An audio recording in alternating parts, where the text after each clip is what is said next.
here. Hold on. We're Oh my live. God, we're live. We're live. We're live. Watch out, everybody. We're live. Hey, Furious 6. everybody, just in case there are people on here that don't know Okay, we're who live. you guys are, we got Bob Donnell, Christopher Roush. I can't hear you guys. I'm going to Bob. call Bob because then he can't talk. Did somebody call him? Oh, I could hear Joe. You can't hear me? Now I can't. Okay, who's effing with me? Nobody. Can't hear you guys. Now? Yeah, now I can. What about now? Yeah. What In about the- now? The same situation. I'm running into the same guys, so I have issues where I can. It's breaking up very badly, and it wasn't on the other two connections. Yeah. Yeah, I can hear So you now. maybe I need to figure out how to. Well, you guys can hear me maybe, but every one of you sound like you're broadcasting from the surface of the moon. That was Joe. Are your headphones plugged in all the way? Are your headphones plugged in all the way? Seriously, sometimes if it's not totally connected, it won't make sure your headphones are totally connected, because sometimes if they're not totally set in or you wiggle it around, sometimes that makes a difference. Or take them out. No issue. Wow. Well, Can Bob, can you hear me? Maybe. Yeah, I can hear you, Maybe I Ken. can try to figure out how to get this on my iPod, my iPad. Circa You know what? 1988. Yeah, Glenn, go. Just Put that in, tap then that I'll link on your- record it to my 8-track. I just had somebody else pop into the green room. Elisa. Yeah. Hi, I'm Lisa. on my iPhone and it's working fine. So, Glenn, you might want to just try it on your iPhone. Who Oh, hello. Hi, No, Lisa. Glenn. Hi, Glenn asked Hi. us to pop in, and I thought I could mute or hide, but apparently it wouldn't let me. Oh, you So- can hide. There's no hide. You're in now. You bumped Glenn. Yeah, well, I did. no, Glenn left. Oh no. I Okay, told him to try Took it his through his marble. phone. he needs to be on here. Wait, who is Joe. this? Who's Joe, the are you girl? muted? He's playing. You're messing around, dude. I could Who is hear the you a girl? minute ago. What happened? Bob something or other. Fuck Bob. Oh my God. We gotta fuck Joe. Oh, Wait, we're live. It's 1-1. we're Oh, live, that's right, by the way. We're live. So, You know what? You guys, guys are rude. I have standards. All right. And, Who's paying attention to the live though? That's the one thing. I know. Well, there's 30 people on here. Hello, So, 30 people. At 31, it's climbing. So, where is Glenn coming back? And Joe, what happened? Joe, I could hear you a minute ago, man, and now nada. he has more showers Right. to do. Okay, there's Glenn I I Moore. think I Tower. may know how to solve this. There you go. You're going to go into your closet? Well, I think I may know how to solve this, which is it left me instructions to go down and be closer to my Wi-Fi. Wow. You look like an alien. So let's see Hey, for if those that of you guys helps. watching this, we're actually trying to come to you with a positive message about the stress and uncertainty going on in the world today. So just bear with us. Oh, Yeah. wow. Hey, Christopher. Okay. So, I got a radio background. I think Glenn may. You have the voice. Okay, there's Glenn. He's back. I think. So we are trying to put. I'm going to remove myself from this statement. 5 of the world's most brilliant minds together. I'm out. It'll only end up with us. Wow. And Glenn Morshow, where'd he go? He's gone again. He left. He went to go get near his wife. Oh, his hold on. Wi-Fi. He's back. Hang on. Let's see. Device is not connected. Let's see. Hang on. So, okay, Glenn, can you hear us? There he is. Glenn. Oh, this is Justin. Can you Okay. hear us? I heard that rumblings at Adrenochrome. Joe. Joe, I can't hear you, Joe.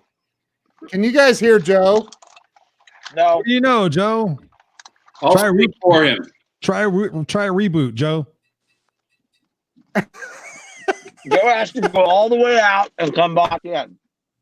Joe, you have to go all the way. Try it, man. Wow. Hey, Joe, if it doesn't work, try it in an incognito window. Wow. Try it in an incognito window. If he comes back with sunglasses and a hat on, we'll know that he pays attention to you. Glenn, can you hear us? Pam, Glenn Glenn can't was hear us. frozen Got in that thought. reading on patient. Glenn? This is not working. This is not working. This Oh is my- Hold on, entertaining. let me Hey, see we if can't- this we can't will- entertain people. So we're entertaining people with Bring our. Elena back. Yeah, Fucked up. I really We had a good hear connection. you guys. Well, there you go. I can hear Glenn. Glenn, can you hear me? Glenn Moorshower. Nope. Glenn. Can't, it's all. I'm gonna have to. That sounded like an auto tune. I'll go try it on my iPad. I don't know why it's doing this. The other two versions, as soon as I went on this StreamYard, Yeah. working for me on StreamYard, and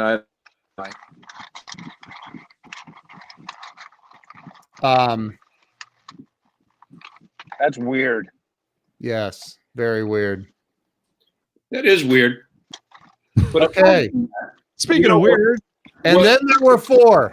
the reason that we were And then on together is I was interviewing Glenn for a podcast that I had done to try to give the world a semblance of hope and just kind of reframe the whole situation that's going on. Yeah. And then when Christopher got on, all of a sudden, he pops in wonderful. And he had just done a Facebook Live and he was talking about the exact same thing. And me and Bob had lunch earlier today. So Bob already ate once today. And Right. and then we were talking about the same thing. It says this is a great opportunity for reframing. And and going out, and it's on the show. When I was talking to Glenn, he said, what if, even if you don't agree with any of this stuff, you did what we're supposed to do and took one for the team and go out and help others. And you'll find your neighbor that you've only waved to for 3 years and you finally get to know them. Yeah. And George was, Chanos is on here. hey, George. George Janos. Mike Hop Phillips on here, just brother. said, and Pam Aubrey wants to know why Bob is always eating on the live streams. He's a runner. He runs a lot, so he's got to Right. keep that calorie. Like, Yeah, like- not all of us have the luxury of a really nice home and pets. Hey, George. George is on here. He just said hi. George Janos. Hey, brother. I was just messaging Glenn. Glenn was asking for some guidance, so I asked him if he had a laptop or a regular computer he could go to and try to get on that way. If he does, that would be wonderful because it'll work I perfect. think all he's got is he does. He has a computer upstairs. He can do that. Yeah. If he goes and he gets on, it has to be with Google Chrome, but yeah. Yes, Patricia noticed that it was in and out. Did you say it was in and out or did she notice that? I Wow. think she noticed it because of my cup. Oh, yeah. I'm kind of jealous right now, Bob. Not going to lie. There's the Bible verse. there it is. It's bringing more hope. Ah. John So, 3:16. wow. We were really having a great conversation on Zoom and and Glenn said we really need to be having this on a live stream. And what happened was the person, we won't call him out, the person that we were trying to do live stream with on Zoom doesn't have Zoom webinars, which you can't go live on Facebook without Zoom webinars unless they changed it since I canceled Zoom webinars. Yeah. No, and it wasn't Ken, and it wasn't Christopher, and it wasn't Bill, and it wasn't me, and it wasn't Glenn. Okay. So It had to have been Joseph. Oh, Joe. No, I wouldn't call him out on that. But anyway, the wonderful thing that we were talking about was just how we're kind of all talking about the same stuff. And when Christopher was doing his deal and we were doing ours, and we just kind of thought we'd bring the conversation together. Yeah. And like somehow you got in, Ken. And Joe is definitely regretting sending me that link now. See, he's the one. He's the one. But as it sets in, I think that the world's waiting for some leadership in a positive direction. We're getting the media is just stupid. It's really stupid. It's a little insane. It appears. Did you, Christopher? You said you messaged Glenn. Yeah. I just told him, I said, he said he just has the iPhone and the iPad. I told him to try to go get closer to his Wi-Fi modem, that maybe his internet connection was cutting out, or to try to reboot the device.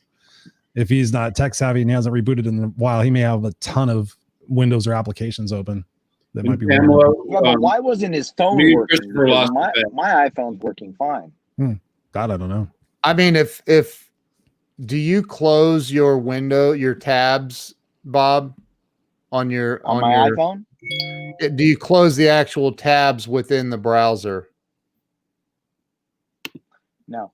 I Not was on my gonna iPhone. say, because sometimes if you have a live stream browser open in the background and you try to reopen the same one, it just doesn't work. So I don't know.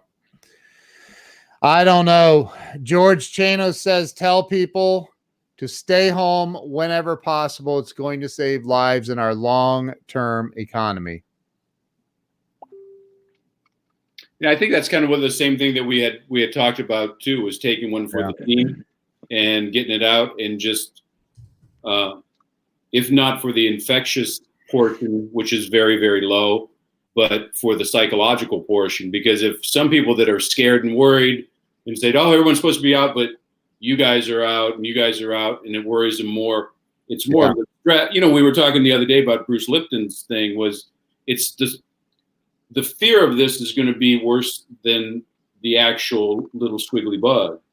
Well, I had somebody come on and go into a total where I posted Dr. Bruce Lipton's thing. He's like, I just went and looked at this guy's Facebook page and he's a total quack and blah, blah, blah. And this whole, I mean, he's only a scientist. What would he know? So,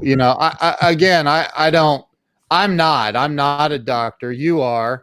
I don't know. I mean, you said it the other night when we were on, you said it's just a virus. It's the flu.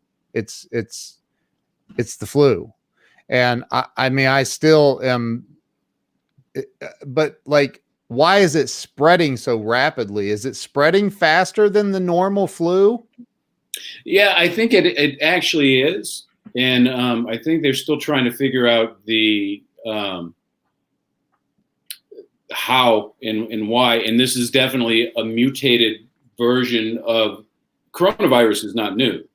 Right. I mean, it's very, very old. Right. But it's looking a little bit different. It's respiratory. But if you look at the like death tolls and things like that, and I want to beat this dead horse, it's statistically it's not that bad. Right. The fear that we've done that's been created by all this stuff that is creating a bigger effect on that. But ultimately, the whole way that it came by that when I was talking to Glenn, I did a couple other interviews today, was, okay, aside from that, what good is this going to come out of this? And when I was talking with Glenn, and we started holding hands, and we sang a little Kumbaya, and there was a little hug at the end, but just not too close. We tried to stay 6 feet apart. But the fact is that there's a lot of good that's going to be done, because this is forcing us to stop our normal routine. And in that normal routine, like Incognito. I'm sorry, Bill. Did I interrupt something? Oh, look, it's working. It's working. Yes. Hey, Joe, can you run over to Glenn's house real quick and get him fixed That's up? what took me so long, was I was trying to get closer to his router. And so I'm actually in the back part of the house streaming. Well, I was telling him on Messenger how to copy and paste. I mean, I didn't realize the extent of Glenn's disability with technology, but I was like, okay, if you're on an iPad, you got to press and then select the area and then copy and then paste. So we'll see if he gets here. So Yeah. if Glenn gets a computer virus, is he going to flip out? What was that? Yeah. If Glenn gets a computer virus, is he going to flip out now? Nah, he'll remain calm as cucumbers. Calm as cucumbers. So how many people are actually viewing this right now, Ken? Only 26. I think we've lost some people. Does Yeah. anybody out there have questions for us or any concerns that are kind of mounting in your mind? I know that people have been reaching out to me, have been really struggling with just the fact of uncertainty. It's like, you know, a couple of weeks ago, it was like, okay, everything's gonna be fine. And then literally hour by hour, things have changed and taken away our not freedoms, but just really changing our life forever. And people have just been coming to me like, okay, how do you deal with uncertainty? Do you guys out there viewing have questions or things that you're struggling with that you would like some feedback on? Wow. Yeah. That's a great. Rob had a good point. He was talking about the alkalinity and the diet and the breathing and everything else. We talked about that. Those are things that you can do, kind of protect and raise your own immunity. And what I think what we're looking to do more is to quash, like Christopher was saying, was that uncertainty, because that uncertainty, depending how you frame it, and most people are framing it as danger, danger, danger, where some of us were going to go, hey, this is a adventure. There's a question. Mm-hmm. Bill, can you see it? Yeah. It depends, you know depends what? on where you traveled and where you were. Yes, Jonathan. I'm just going to flat out say yes. I don't Yeah. care. There's no pre-qualifier for me. Oh, yeah. I mean, Bro, healed. dude, this is on social media, so it automatically becomes true. Right. So you're good. You're good. And we made sure that we put that DR in front of your name, which Yes. Right.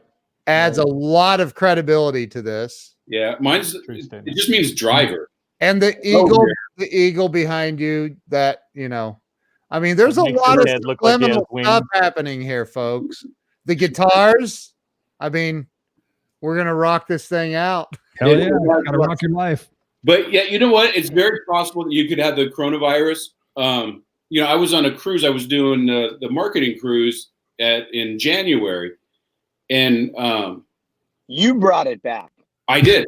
It was, but what was funny is that on the last day we were eating there, we were at a big table, and a doofus was walking around, and he was sticking his fingers in the community water, and I don't know what he was doing, but people were drinking whatever Kool-Aid he had. What? Wow. Yeah, it was. He had some supplement he wanted to share with people, and it was. What the heck? It was pretty disgusting. Did But anybody punch him in the throat or like ask him why he was doing that? Right. it was funny. I was talking to somebody else over here, so I was kind of oblivious to what was going on. And then they told me about it later. I'm like, well, that's good. It turns out everyone from that table, except me and who I was talking to, got sick. And Whoa. one of the guys that I was with that was sick for about 2 weeks. And we were talking about it. He said, well, do you think that was coronavirus? He goes, yeah, I think it was. And he's he's fine now and healthy and happy and everything else like that. But there's, like I said, coronavirus is not new. It's just one of those. It's the It's flu. something we're dealing with, and we're going to have to deal with it a little bit more. But again, it's not the virus is not the problem here, because it's still attacking the same people. It's going to still have the same kind of lifespan that it has. It's the fear and the pandemonium that it's creating is the problem. And I think it's a good point for us to be able to go out and change some things that we might want to change. Like what? Like I said, Banking, do what? banking, federal Banking. loans, other things we want to run out and change. Yeah, those would be perfect things. Talking to your neighbor, talking to your kids, learn to paint, be assistant to the other, and maybe reach out and talk to people you haven't had to. Be there for other people. Look out for the people that are infirm, because, like I said, we're kind of locked down for whenever Big Brother says that we can come out. But what are we going to do while we're in there? But do you and I'm asking you from a scientific medical not advice but medical perspective, Then I'll look serious. do you think that this is it necessary No, to be locked down, for everybody to be locked down? no, I don't believe so at this point. Like I said, I think it's the fear mongering. This is not new. It's a different mutation, but there's mutations every year. It's not that big a deal for the normal people. That it's not big a deal for. For the ones that all flus and pneumonias and upper respiratory problems, it's a big deal for. It's still a big deal. The elderly, the immunocompromised, the young kids that don't have their immune system yet, it's still a big deal for them. Let's watch out for them. But because of the fear creating the stress we talked about before on your show, that's actually decreasing immunity, is creating more of a problem than the little squiggly thing that's floating around that we can't see. And the other strands of flu viruses that are floating around on this planet, those would also, I'm asking a question, wouldn't those also cause possible death to people that are am I saying that right? Immunocompromised? Wouldn't it cause the same issues, or doesn't it? Yeah. And so this particular one has little feet on it. It's like a little ball that kind of goes down and it attaches to the respiratory tract and into the lungs. And with viruses, they have a DNA that gets into your DNA, and it makes bad vibes, dude. And that's the problem that it comes in. And then from all the toxins that happen, that's where your body tries to fight it off, and that's where the symptoms come from. Gotcha. So different viruses may attack more to the intestinal tract or something. So they're all different. They're all and they're all the same at the same time. It's if you have a good immune system, if you're a healthy person, if you're doing things to take care of yourself, you're good to go. If you're not so healthy, not so good to go. What is Bob laughing about? I have no It's so idea, because different. I was behaving. It's different, and it's the same. It's completely opposite while being the same, identical. Right. And you'll find when you get into higher education, boys. Sure, I'll talk to you. It's going to have the general Higher problem education. Is that what it is? that it will have the same thing, but it's a different. This is strain. mind So they affect control. the upper This is respiratory mind tract. control. Where you go. Hey, use I an want NLP. to know, where did Glenn go? Where did Glenn go? Chris, have you talked No, to it's Christopher? where Have you talked to Where's Glenn? that? no. You guys are getting everything wrong. Right. Glenn is in the fetal position under his desk right now. I just Just going, messaged him again and said, "Hey, what's dude, what's up?" Wi-Fi? What is Wi-Fi? Yes. What is this? But I have a question. And I've asked this a Let's few go times. ahead. Let's go to Christopher now, live in the band room. Yeah. I have a question, and this is, part of my naivete, I guess, or whatever. But when you think about the Pareto principle and you think about the 80-20 rule, and 80% of us are going to be fine. 80% of us are going to get it. It's not going to be a big deal. We have 20% of the population that are going to be sick. So my question is, rather than shutting down the entire world, why aren't we making, and to help me understand this, because maybe this is something I'm just completely oblivious to, why aren't we making it more of a priority to segregate the 20% and still try to keep, industries and businesses going and focus on them? Because I know one of their problems is they're trying not to overwhelm the medical healthcare system with oxygen, intubations and stuff like that. But why is it that we have to shut down the entire world versus just that 20% of the population? I'm just wondering if you guys have any feedback on that. So when you're talking about I actually agree with that theory. It's a much easier thing to do. Yep. And again, this is the understanding that the outside have it, is that if there's more people out here around, and somehow these flying things, that the good people can go interact with the sick people or the immunocompromised people, and it'll get on them.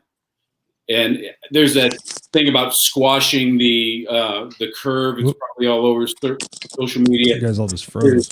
Decrease the overall exposure. That's the theory behind that, and I'm good for that. But yeah, I mean, if you isolated the sick people and then wait for the little squigglies to go around. Yeah. Glenn's in the house. There he is. Glenn, can you hear us?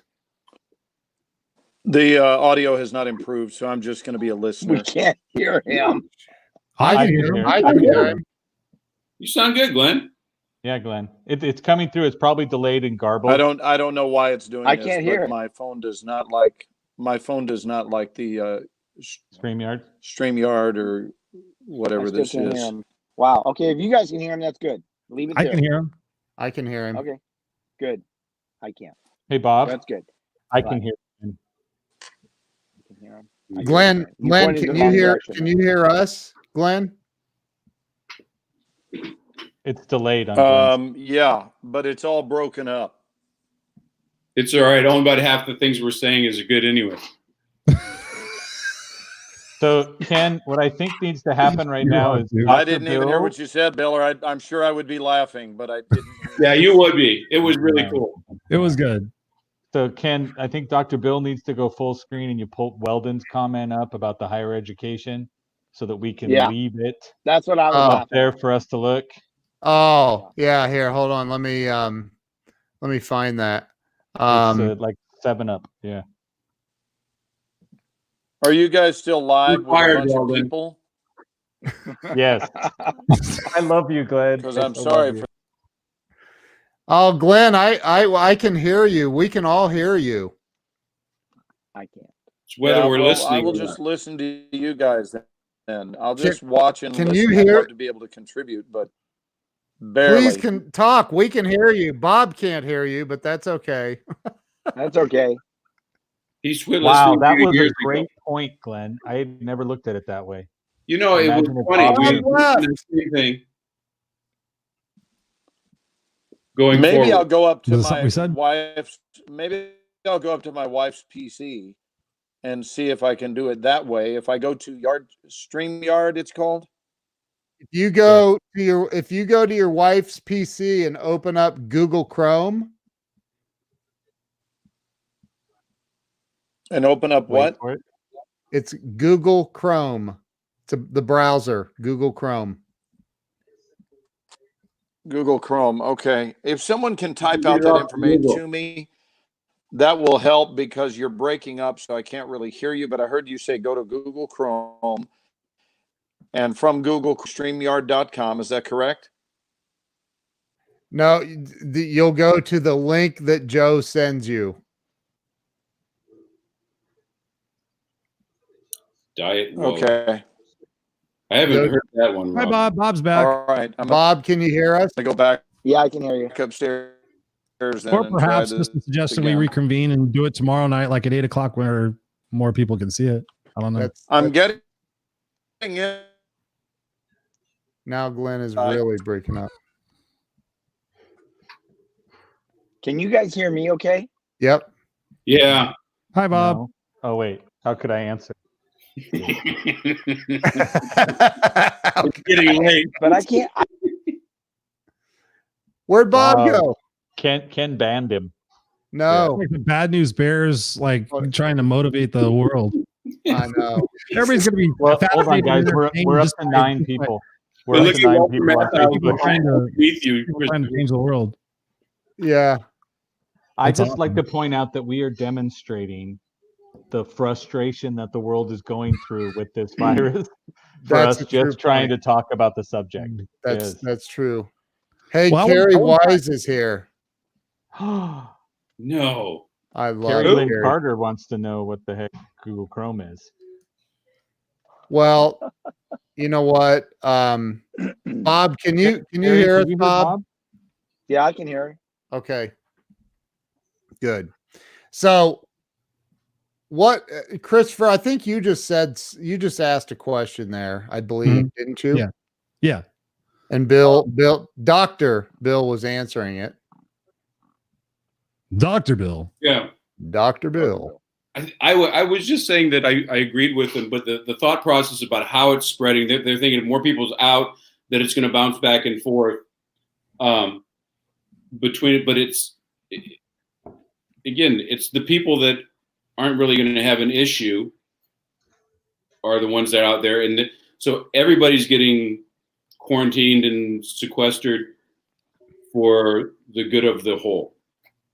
So That's you the just thought saw this thing from Orange County. Are you allowed to go to your office tomorrow, Bill? Yeah. He's a healthcare professional. They're listed as okay. Man. Yeah.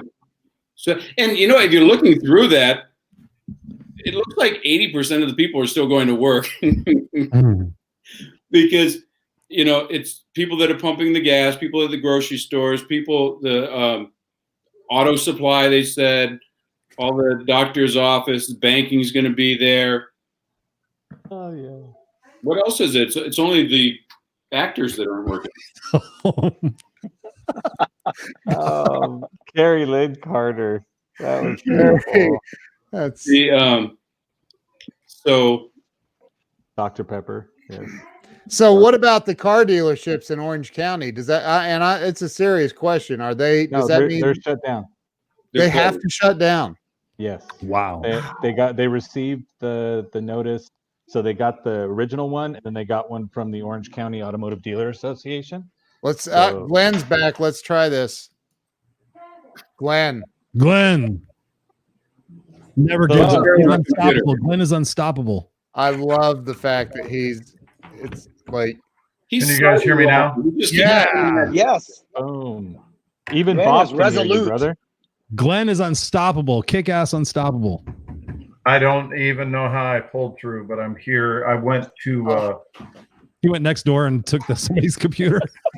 well, Hey, I'm I Glenn have- Warshauer. I'm on the resident. Give me your computer. that's correct. And I'm in It's an Texas. emergency. I'm in Texas, so you know I had a gun when I did it. Or your flip out phone that you were trying to show us earlier. Well, I used Bob's seatbelt to tie the two people together, and so That is awesome. Oh, it reminds me of the Brady Bunch, the way we're all set up. It's cute. okay. I was So really now I'm excited with that- you, and I can hear every word. Thank God. Okay. that's I awesome. don't know if you want to be hearing these words. The poor. So now, are we viewers. live elsewhere? Is there We're a link?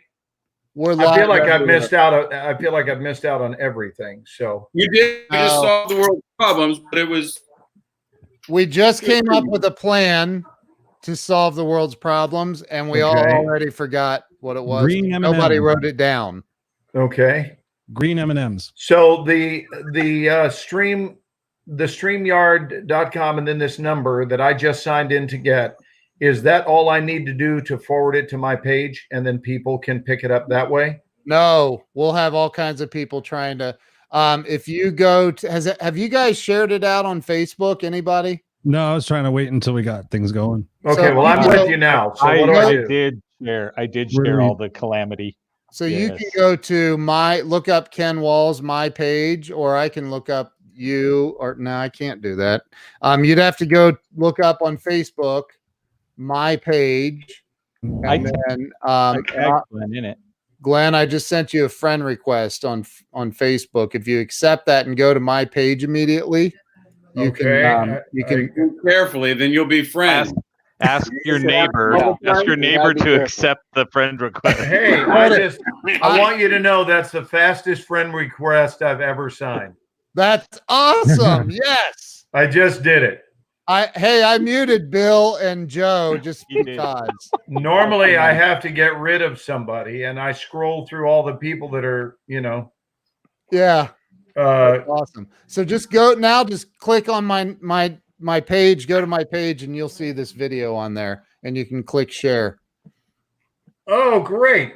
Oh, man, that's great. Oh, well, no, this says Ken Walls was live talking positivity with Bob Donnell. Yeah, that was earlier. Oh, there we go. Share. Oh, this is great. I'm way too excited about this. That's I awesome. go to share and it doesn't. Now- It says right post, but nothing happens. So now I share it with the public, and that will go to Facebook. Yep, it will. Yep. So, Weldon Whitehurst said, "Is there, Glenn? I just got a notification you shared it successfully." He said, Okay. "Is there a meaning to this conversation?" So, what? At one time, Was. Originally, there was. There, so we have Glenn is gonna enlighten us. I have a feeling. Well, So- let me listen to you guys, and then I'll join in because I'm still inviting people. Well, I said a little bit ago. There's Carrie Wise. You guys, like Carrie Wise is amazing. You guys So- need to. at one time, hi, Gary. Originally, there was. There. Carrie, So we what's up? have. Wait, who's got this open on another? Well, fine. let me Glenn. listen to you. Glenn, Glenn? it's Glenn. Oh, It's me. Oh, Yeah, we can hear you playing the live video as you're sharing it. so okay. Let me get off that of flip that. phone. Get So that Glenn, flip phone out. you were saying that you just shot a movie with Arnold Schwarzenegger in my hometown. Of Well, no, I Columbus, didn't Ohio. just do it. I did it Oh. a few years ago, about Oh. 4 years ago. What movie was it again? I don't think I saw that one. It was called Aftermath, which I would so love for us to all be in the aftermath of this right now. But that's, that's the name of the film was Aftermath. That's ironic. I So apologize, Glenn, for Ken misspeaking about when the date of the movie was. I apologize his misrepresenting the fact. I thought he said I didn't use whatever. Facebook leeway. He's good. So I literally had just said to Bill, who's a medical professional, and I said, is this really that big of is it as big a deal as everybody's making it? And Bill was kind of going on about that a little bit. Go ahead, Bill. Well, no, now I'm not going to What an intro. going on a little bit like that. And Now now back to the ramblings of Dr. Bill Chattelchak. You see, it's connected to the thing, and then it's kind of the other thing, Uh, there was some Said little It's thing exactly the same, but different. exactly. Bob. different. Yeah. Can we And, go back to the it- fact that everybody needs to start being nice to everybody around them? And the whole point of the conversation was, can we Look. all treat people better because of all the Well, shit they're basically- going through?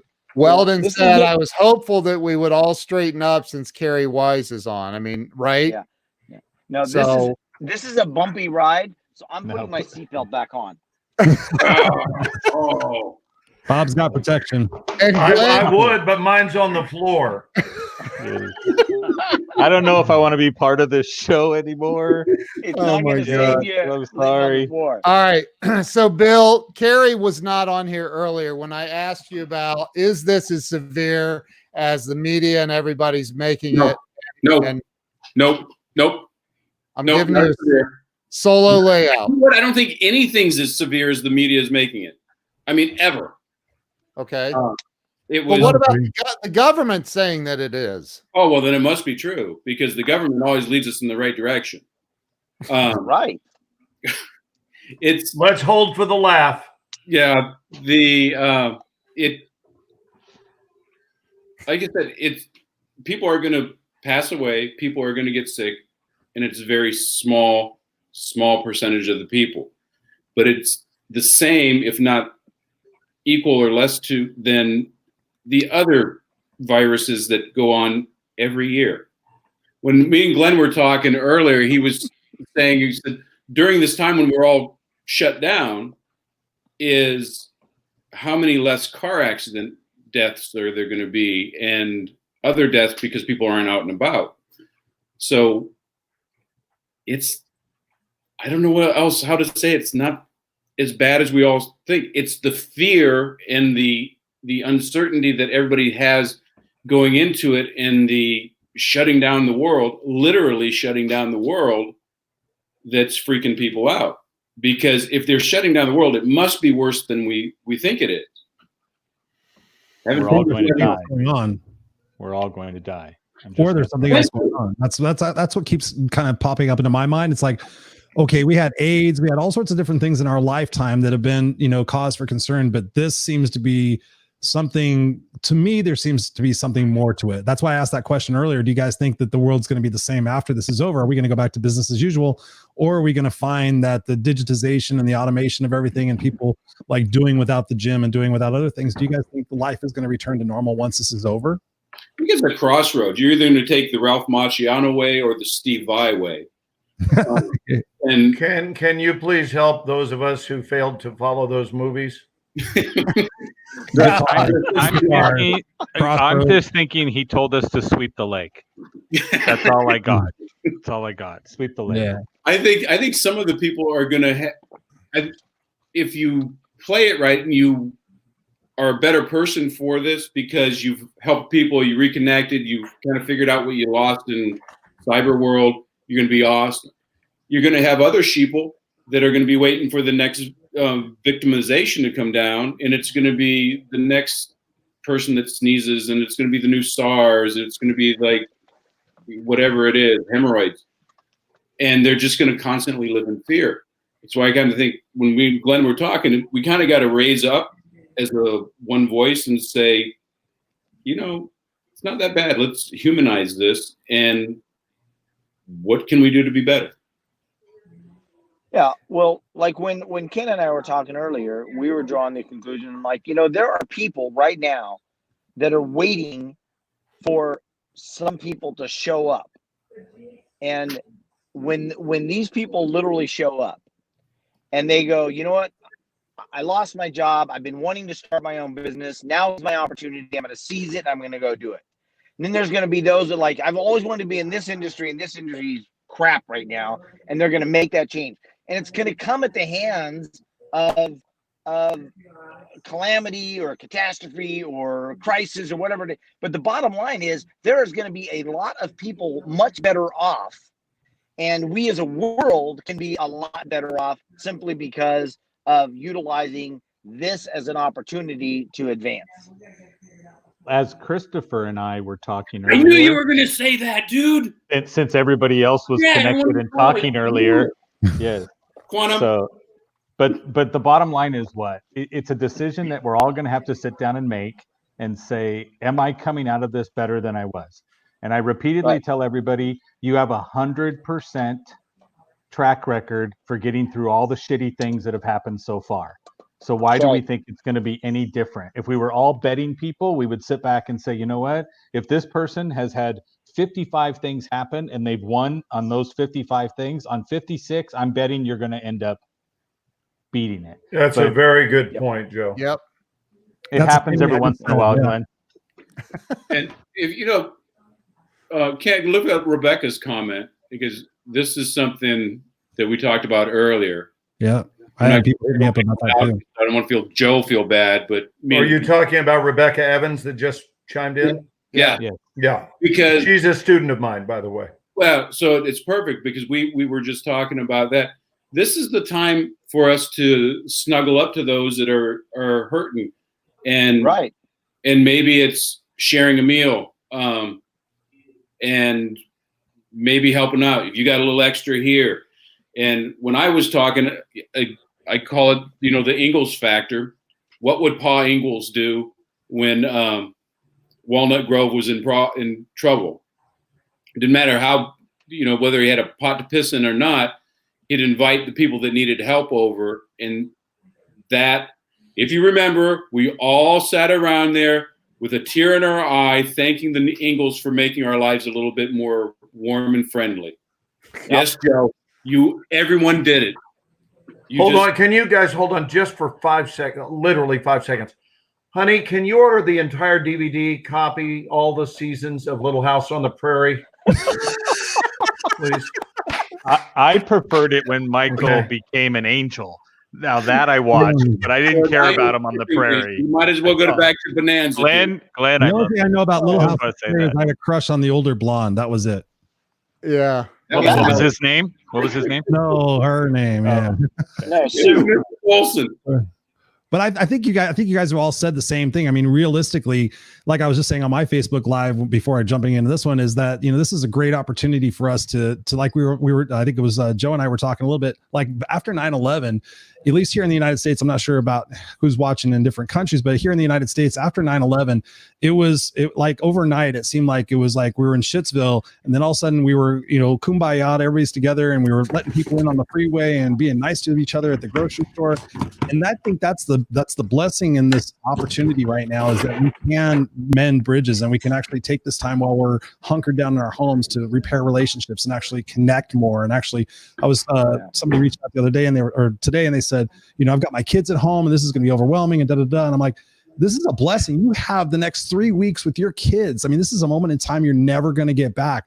I have my son home for the next 3 weeks. I'm stoked. I mean, I get to be stay-at-home dad and help him out and do my coaching and everything else. But this is an opportunity for everybody to band together and help each other out. I mean, my wife, I was telling the story earlier. My wife went on a mommy's group in Riverside, and people were saying like they don't have wipes and stuff like that. Well, my wife orders everything. So she went on there and she says, okay, everybody, for those who private message me right away, I'm going to give you guys in these sleeves of baby wipes. I'll just put them on my front porch. There's no shame or anything. You just come up and grab a bag and take off. And people private messaged her and he did it. Other people were giving away diapers. I mean, this is a great opportunity. I've seen people helping out, like going and driving for elderly who can't go out. Right. This is a time for us to show who we really are. The character in a person is not what they're doing during the good times. It's what they're doing in the bad times. And I, for one, that's why I'm so thankful that Glenn put me in touch with you guys. Is like, that's what we all need to do. We need to take the collective force and our strength and overwhelm the negativity in the media and tell people, like, if you continue focusing on all the shit that's going on out there, guess what? You're going to get more of that.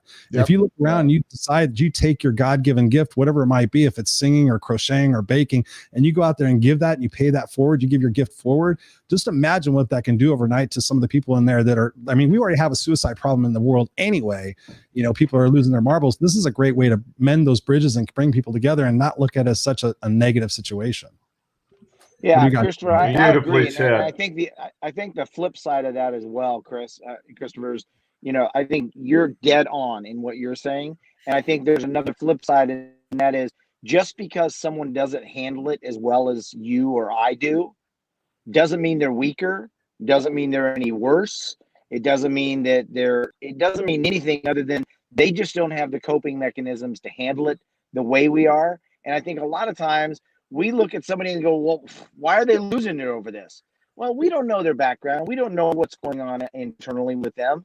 And we don't know what this really represents to them versus what it represents to us. So I think it's really important for us to have that other thing that, just because they're losing, it doesn't mean they're weaker than us.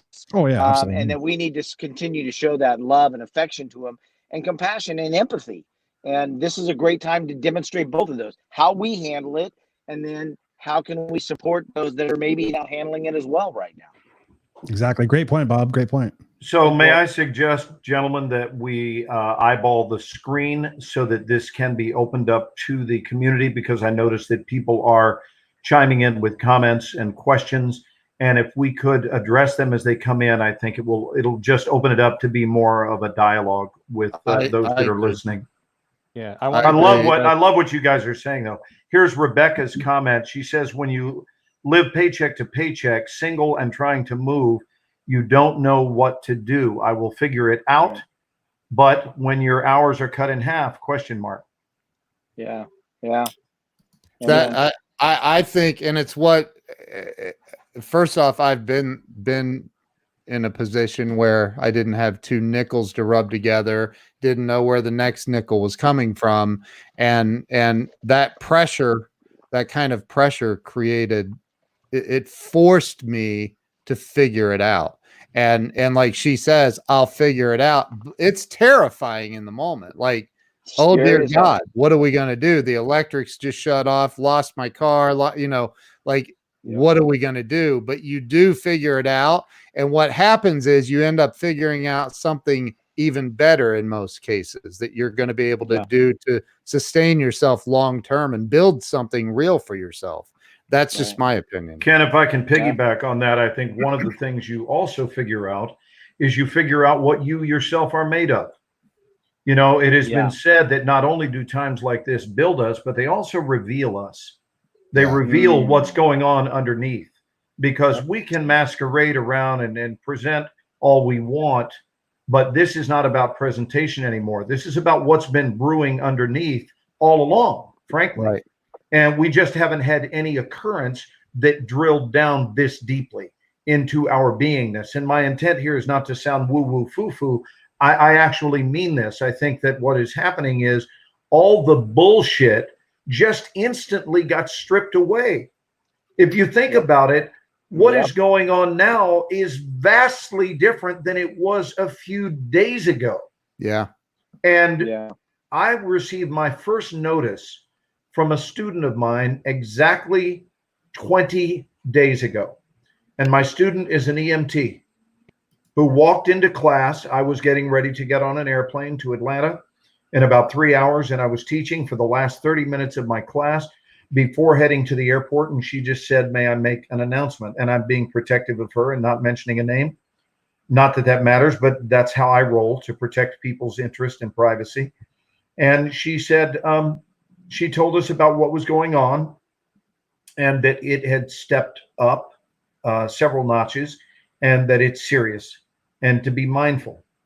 And I tell you, the look in her eyes was something that I will never forget. It was impossible to think that she was joking around. It was the game on announcement. Yeah. And that announcement came 2 weeks before our NBA and NHL and Major League Baseball shutdowns, and followed by the theaters and now restaurants and bars. And a friend of mine texted me this evening. I know some of this is repetitious, but the audience has not heard this. A friend who lives in Vegas told me that Vegas officially, the Strip was entirely shut down as of tonight, which is, if you go to that visual, just imagine going to what is one certainly of the most exciting, most stimulating 24-hour-a-day stimulus input environments, which is Las Vegas, and imagine it being closed. And so we are suffering as a people right now from sensory deprivation. That's what this would be called.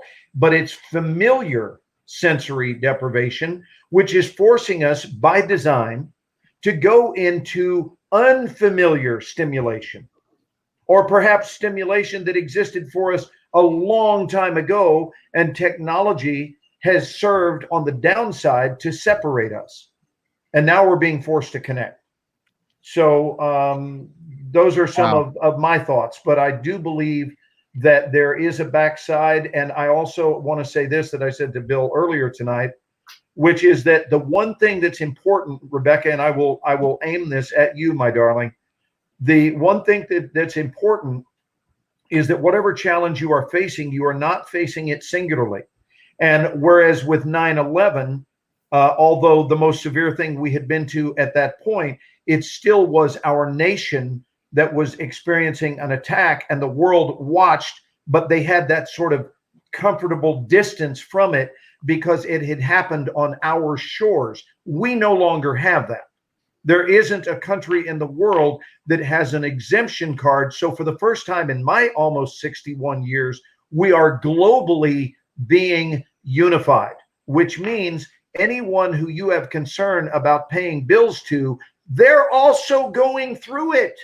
Yep. And forgive my passion, but this is how I feel about it. It's not like you're going through a really hard time and they're not, and you're going to try your hardest to get them to understand. You won't have to explain anything because everybody is on the same page of knowing what's going on, which is going to force, this is my belief, it's going to force compassion, collective compassion out of humankind more than we have ever seen in our days.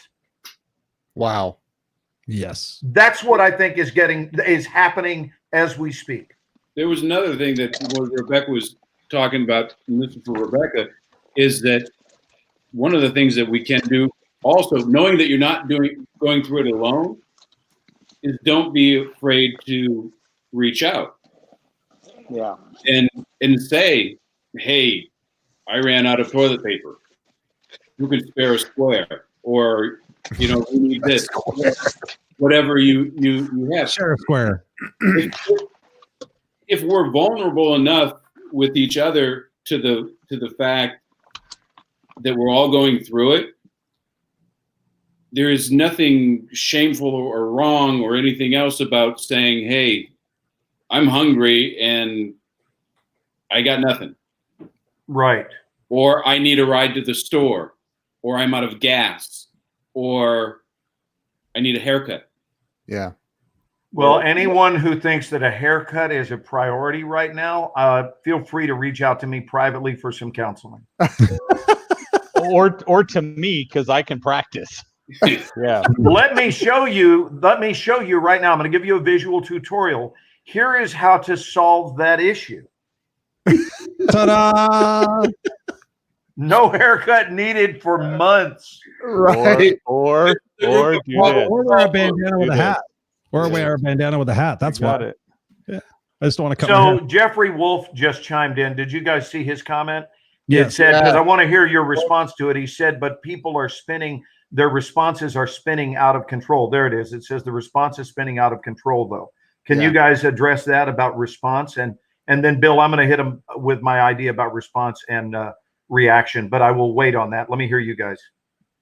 That's Bill. exactly what I was going to say was respond versus react. I mean, if you sit there and if you sit there and look at for at least for me, focusing on the negativity and the what ifs is only going to bring more of that in your life. The point, I think, is that if you divert your attention to how you can serve and how you can help other people, your people next door and the people within your home and the people within your community, I think it gives it a bigger meaning and a deeper purpose. And I think going back to the other comment, as somebody hit me up about that also about not making money.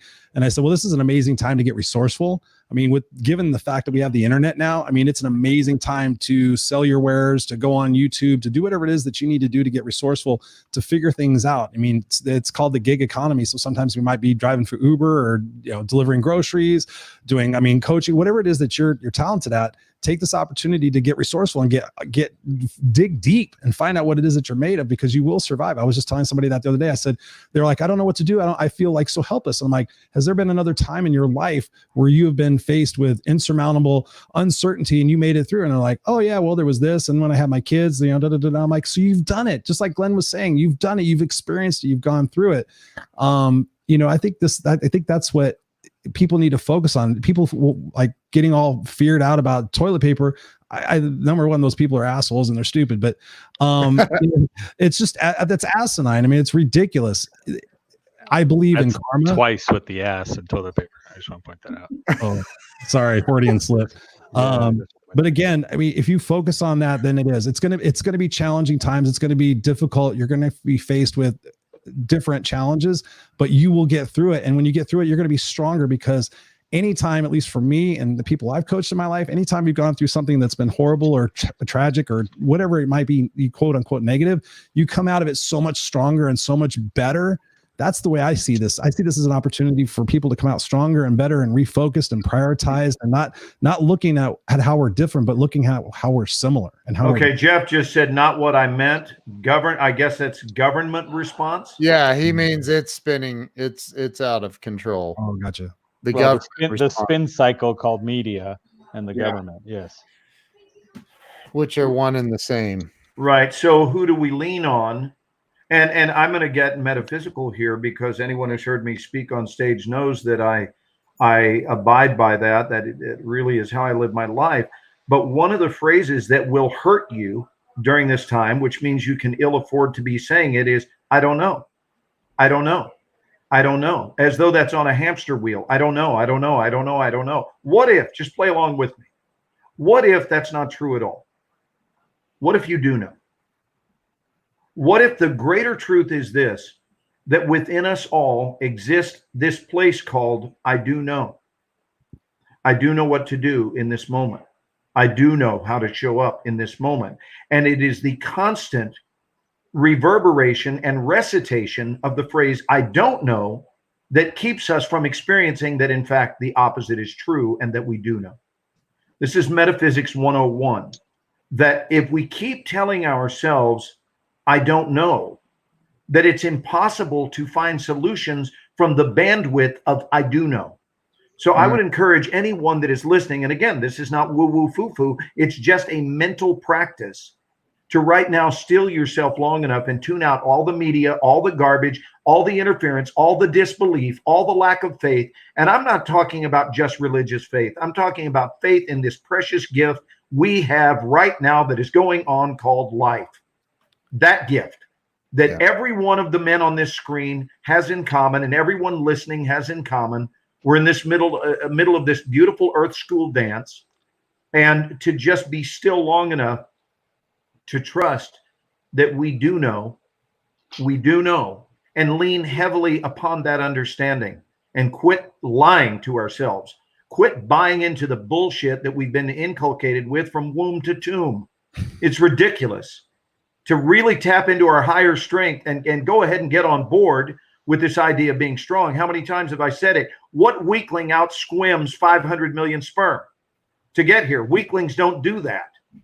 You guys are being silly, but we're not weak. No. We didn't get here via our weakness. We got here via our strength. And I don't think there's been a time ever more important to remember that. And that's the strength we need to call upon. We need to call upon the tadpole mentality that we once subscribed to with no doubt. One of the weekly affirmations in my classroom is no doubt, no doubt. And we throw this ball back and forth, this rubber ball of no doubt.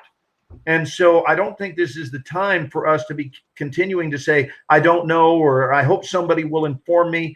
If you go deep into your intuition, you will find that spot that knows, given all circumstances, this one being certainly among the more challenging, just talk to it and say, I do know what my next move needs to be, and I'm now going to listen to that so that I can follow its command. I can follow its speak. And then we will be leaning on something that is extraordinary, which is what all of us are anyway. We're extraordinary creatures behaving as if we're not, and that's the problem. If we can quit behaving as if we're not extraordinary, we will probably get on the backside of this a hell of a lot sooner. But we've got to tap into behaving extraordinarily. We cannot go to limitation for our answer in response to something of this magnitude. Well, I'm not going to sleep after that. So one of the comments before was powerful. Yes, was Carrie Wise. And Carrie asked the question way up into the stream. But her question was, she put out, she said, if you notice, right after 9/11, we all had a common enemy because we had put up this common enemy, where here we don't appear to have one. And so my thought process when I sat down is I said, hey, look, right, we can come together because right now the only common enemy we have is this fear of the unknown. We're sitting back not knowing, because none of us have ever been in this situation. None of us had to face this. And so we're sitting back going, okay, I'm afraid because what is out there next? What's coming up? We don't know. It seems like every day they throw something else at us. to say, surprise, this is closed. Surprise, now you have to do this. Now it's surprise. But if that's the common enemy, and again, right there, that's right. It's love that gets us past that.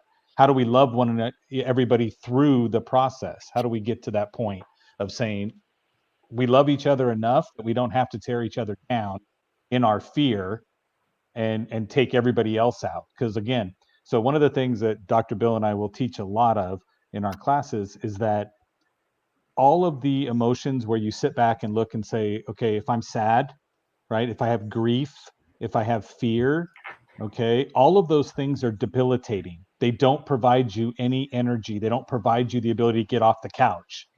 Correct. But anger does. Now there's going to be a bunch of people that are going to be using anger just to get out of the place of fear and loss and everything else. So the answer is, I got to fight with somebody. I got to be mad at somebody, right? The typical meme Karen, the white lady in Orange County, who has to see the manager. Because why? I have to get out there and I have to say, I need to be angry at somebody so that I can move and I can go forward in my everyday life, because otherwise I'm scared on the couch and can't move. And I think if you address it and realize this is where a lot of my need to fight with somebody comes from, then you can check it. And that's when the power comes back to you, because you're not a victim of your own thinking. Beautiful, Joe. Love that. Well said. Well said. And surprising. Drop the nut. You got it. And listen to Glenn's whisper. Listen to the whisper. I'm inviting more people now. Bob, what do you have to say, brother? I think you guys are saying it. I think the bottom line is we just need to focus on, who we need to be in this and as our best version during this time. And as we focus on that and then supporting everyone else, I think we all come out of this better and healthier. And I see Joe making motion, so I have no idea if anyone's hearing me. I can hear you fine. Yeah, We can hear you. I had somebody hit me up earlier. They said, Chris, I'm having just a problem, just kind of like coping. Like, what can you say that can help me cope? And I didn't even have to think about it. I just thought, okay, in any moment of crisis, you can ask yourself, are you part of the solution? Or are you part of the problem? Kind of like what Glenn was saying earlier about react versus respond. It's a lot of things that I talk about. No, respond versus react. Right. If you're going that route. But when I think about it is, when people jump online, I caution them, like, just think before you speak. Is this something that's going to add value to the conversation? Is this something that's going to bring people up? Or is this something that's going to be divisive and cause an argument?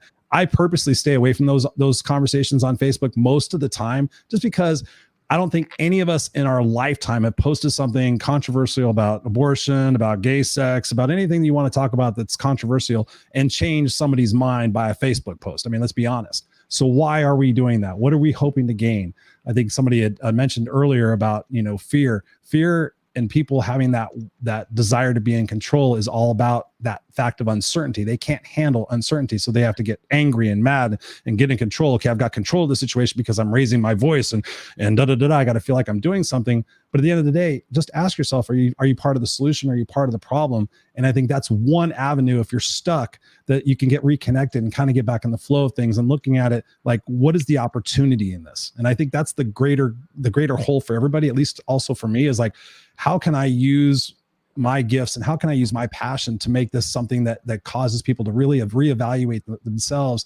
Because the pain of change is so great that sometimes we just stay complacent in our comfort zones that we don't ever do anything. So this is an opportunity, like I think you said, Glenn, this is an amazing opportunity to reevaluate and reexamine what it is and come out of this better than ever as both individuals and as a collective community. What do you guys think? I'll jump in. Yeah, but I'm going to say that right? Everybody's coming from a point of stress or uneasy. And I will tell you that comes a lot from the fact that you are hoping the situation you're in is different.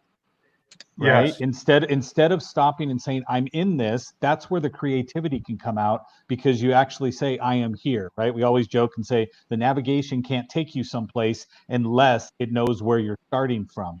But when we sit down and something comes up and you go, I can't believe I'm in this situation. This is all BS. This shouldn't be happening to me. This can't be doing this, can't be doing that. You'll never get to the point of seeing a solution until you can stop and just stop the frustration part. Because again, now I'm going to get mad at the situation so I have energy. Where if I were to sit back and just say, okay, this is the position I'm in.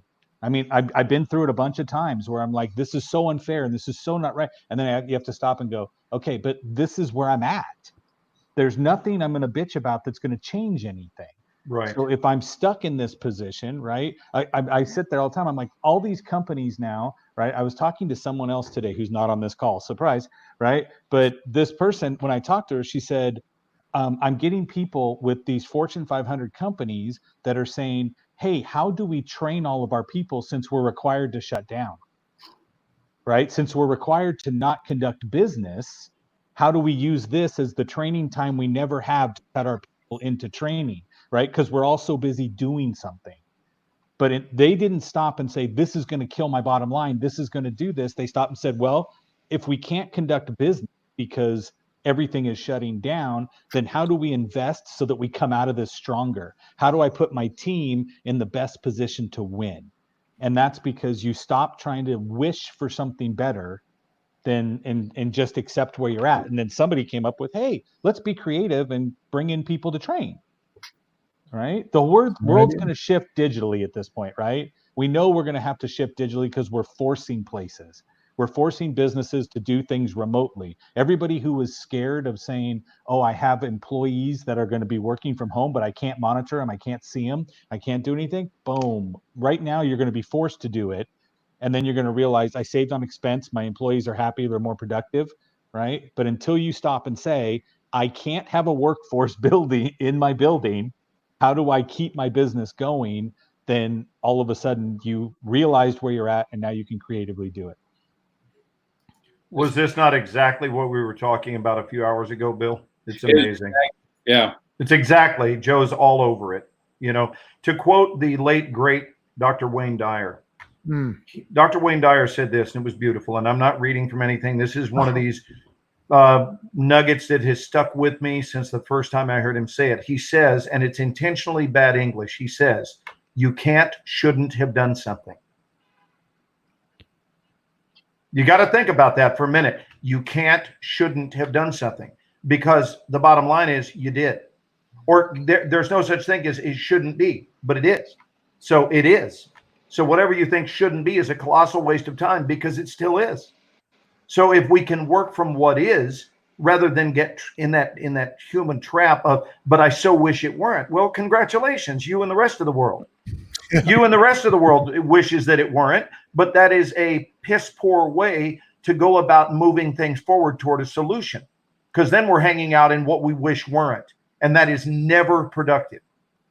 You know, so I think you're all over it. And I'm having an intuition, as I often do, come up, and here's the intuition. And I'm going to pitch this live. Another thing that's beautiful about these live gatherings is it proves to us that we don't need a script. We don't need a script. We can all fly by the seat of our britches and just trust our gut and our ability to feel out loud and spontaneously to do it live, which I think, frankly, is so much better than a prepared show.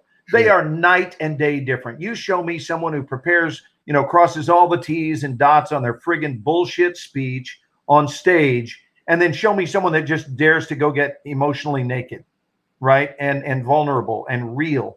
I remember about 2 years ago, I had just come from seeing my friend who was in a vegetative state, who was getting ready to pass away. This was Shelley, Bob. And, you know, it was within days of Shelley's death, and I knew it was the last time I would ever see her. My dear friend, God rest her soul, Shelley Paneer.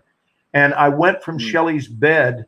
I went straight from that bed. I drove an hour south to San Diego, and within 90 minutes of bawling my ass off, I took the stage. And I decided to just bawl publicly. And I opened by expressing where I had just come from and what I was feeling. And I chose to feel out loud instead of hiding it. Well, first of all, I don't teach hiding. It's one of the reasons I'm an actor, is to express openly what it is we're feeling, and to be sensitive enough to catch other people's feelings and recreate those for an audience, but to dare to risk vulnerability. So here's the instinct, what I'm feeling right now. So again, Dr. Wayne Dyer's quote was this. He said, you can't, shouldn't have done something. He says, stay away from the shouldn'ts, right? Because they're counterproductive. They're not productive at all. and they're worse than not productive. They're actually counterproductive. My instinct is this. I feel like we shouldn't be in a hurry tonight. And if anyone does need to call it an early night, go ahead and close off. But it would be nice if we had this available for a little while longer, because I know that people are just joining in, and I'm getting private comments that people are finding this very helpful and valuable. So if we could just stay on a little bit longer, that would be my vote. Game on, baby. Let's do it. It's only 1:30. Jerry Lewis telethon. I mean, where else do we have to be right now? Well, you know what, guys?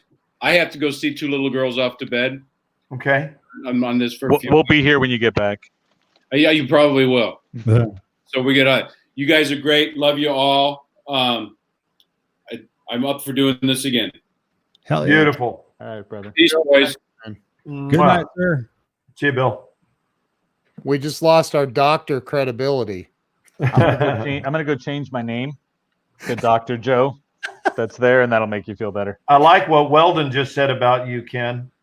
Yeah, he's Every once in a while, he gives a good comment about Ken. He said Yes. real all the time. I'm pretty real, and What I think that I've seen it already. I think a lot of people on here have, and I'm just going to bring this up because it ties into what you were just saying, and that is, coming from a place of victimhood is never, ever, ever, ever going to be empowering for anyone's life, and I see a lot of people that are pointing fingers, and including me, and I'm not going to polish my halo, like blaming the media, blaming governments, blaming this, blaming that, and nothing positive ever comes out of that. So I'm just going to put that out there and take I'm with you. and change that. Just kill the vibe. I don't know. If some people want to chime in, please do, because we've got 5 gentlemen here who are heart-centric that really care. Here's Adam. You guys are all amazing. Thank you. Adam, do you have some thoughts to chime in with? Thank you for labeling us as amazing. That's sweet. Thank you. It is an amazing group of awesome gentlemen. Thank you, Patricia, for hanging out with us. She's a good friend of mine too. She has to be on a plane in 6 hours. And where are you flying to, Patricia? 6 hours. That's And Wayne Dyer is he's my all-time favorite author of all time and spiritual teacher. Hey, Yeah. there's somebody on Periscope. We need to recognize that one person who's still on the app. Yes. There's Yeah, more than one. Amanda. I get hundreds and hundreds of people on Periscope. I have almost 2 million hearts on Periscope, Joe. Periscope's still around. I've heard of it from 1994. He's still holding Sarah, on to what? the hearts. It's Twitter. Right. Hey, I want to point out MySpace. Glenn knows what it means when we say Periscope. Okay, and we I all have no saw Glenn- idea what we Periscope saw is. Glenn, we saw Glenn trying to get online earlier, so I'm just telling you, Glenn knows. That's what I'm telling you. But I have never even, I don't even know what Periscope is. I don't know what anything is, you know. I know what feelings are. That I'm clear on, but in Right. terms of logging on, I'm I lost. want to acknowledge that Glenn did not give up. He is the most tenacious guy on the screen. I think Not give up. everybody else would have said, Unstoppable. "Screw this." And- Baby, let me be real clear. You don't wind up with a career in show business if you're not tenacious. That I'll promise you. Amen. Absolutely. Right. From flip Thank you. phone And- to and- Star and- Trek. And Ken, we need to get Glenn on your show because my gosh, does he have stories? We already decided Christopher's going, but Glenn was busy shooting when I asked him if he would pop over to your show and talk to you. But my whole head is ringing with the auditions and the stuff like that. I mean, I think it's been like almost 10 years I've known Glenn now, and it's like, it just rings through my head like Oh, the nobody's bologna and the peanut yeah, butter. and the maple syrup. Yeah, in the maple syrup, stew. yeah. Yes. Yeah, except that people who come in right now are going, how does that help us with coronavirus? Right. It does help us because comedy is Frosted missing Flakes. now. Frosted Flakes. That's the other one. Glenn can tie it in. Glenn can tie it in to make everyone's life better. Well, I think that we've got to find ways to continue with normalcy. I got to say, and I haven't talked about this yet, but I went out. Carolyn and I took a walk this evening, and we've been walking every single day through this just to get out and because you can overdo, frankly, you can overdo anything. A lot of people don't know. To talk about water is being good for you, and I drink a lot of water, but you can actually kill yourself from drinking too much water. Like if you just, all you do is drink, So what is the old saying? Everything in moderation. I love this addendum, which is everything in moderation, including moderation.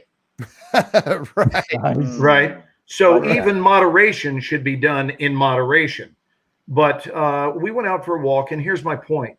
Normally, I am, and I say normally meaning in the upper 90 percentile, I am the person who engages strangers. This virus is going to, at least temporarily, if not permanently, but at least temporarily, it is going to obliterate the term stranger. It's going to obliterate it.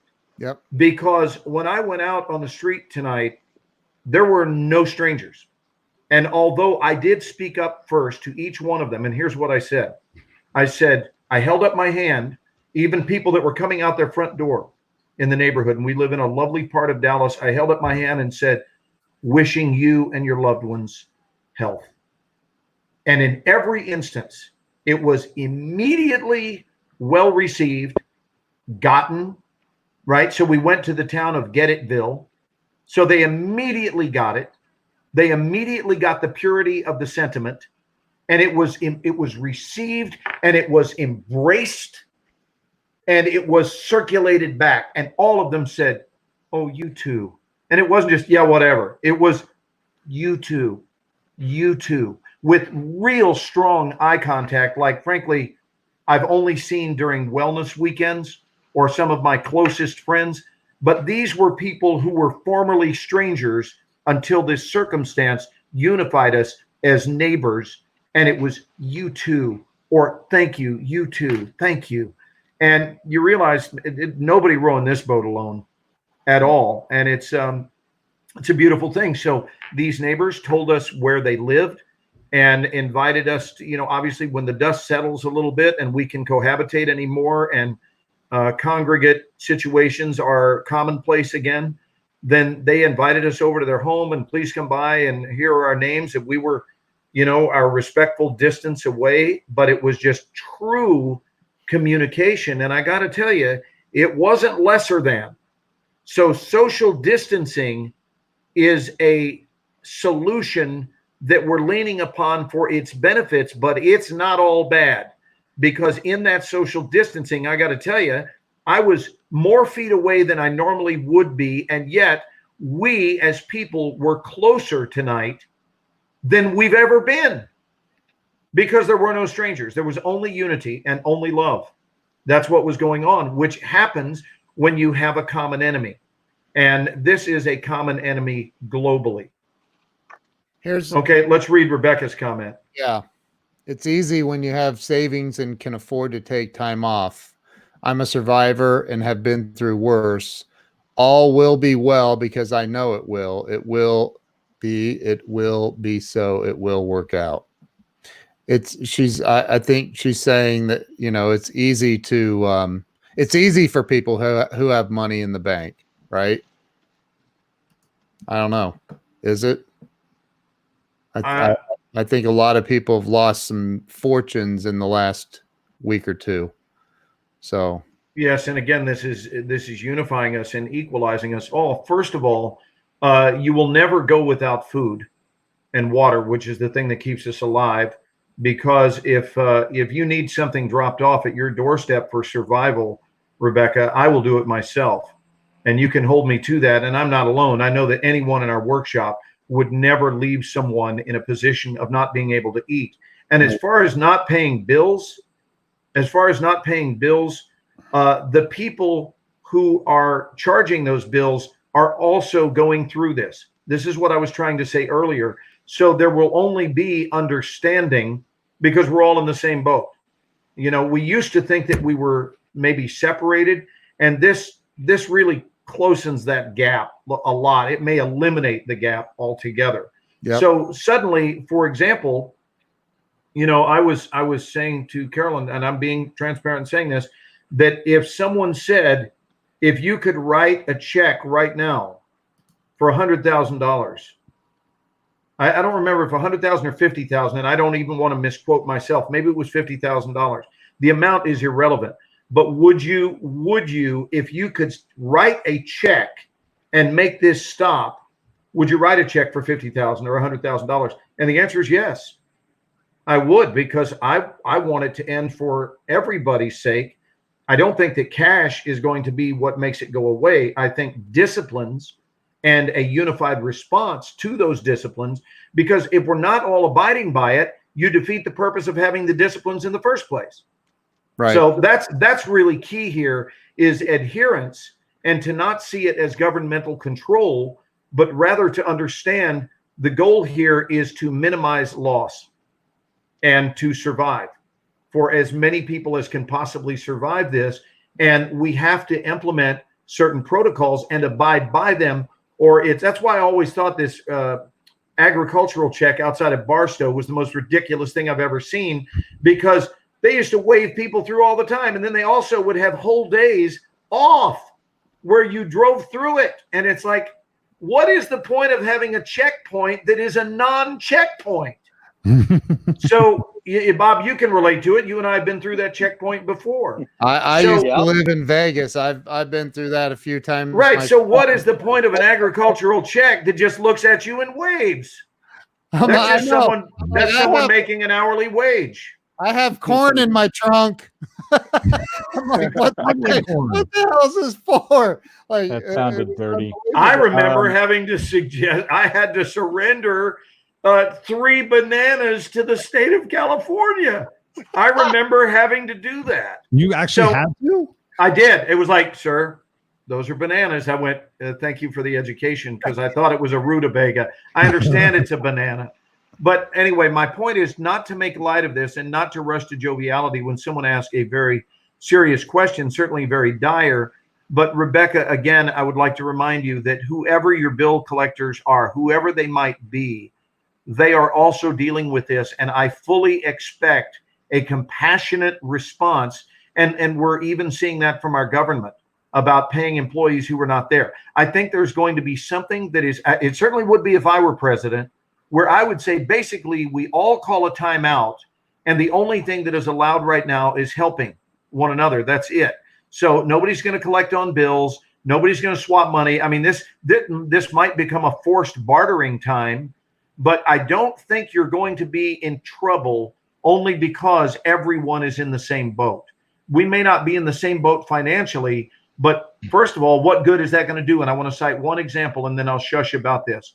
I'd like to remind everyone that many years ago, I know the exact date, I know when and where it happened, and I talk about it often in my Extra Mile presentations, about the incident in Culpeper, Virginia, that happened during a horse show with Christopher Reeve. And I want to suggest this, that there would have been a stand full of people right before Chris executed that mere 3-foot jump. That's all it was. It was 3 feet. It was not considered an elevated degree of difficulty. And in that moment before that jump, I will promise you, I'm not even theorizing. I am certain of what I'm about to say. That stand, the grandstands watching, would have been filled with people who would love to have traded for Christopher Reeve's life. They would love to have been Christopher Reeve in that moment before the jump. They would love to have been a world-renowned movie star. They would love to have had millions of dollars in the bank. They would have traded in a heartbeat in terms of, would I take your bank account over mine? Would I take your house, Mr. Reeve, over mine? However many cars you own, or whatever fame has brought you.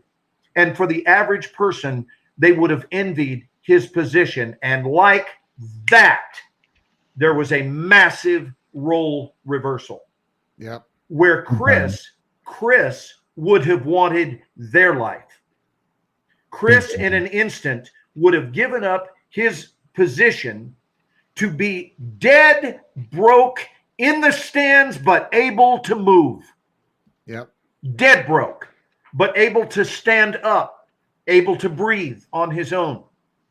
And that's just the truth. So having money highly overrated and often misunderstood, because when the big shit hits, there's a whole lot of stuff turns out money can't do squat about.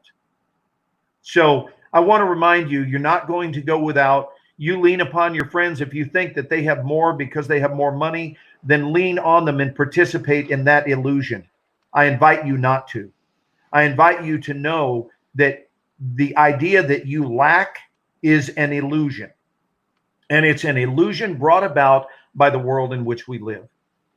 And you've got help there. So it's kind of up to you now. Ball's in your court, my darling, to lean upon that help.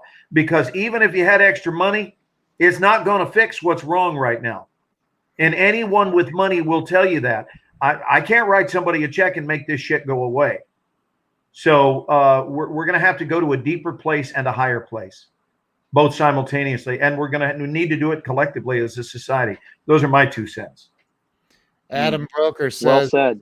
one of those times money doesn't mean much. It's true.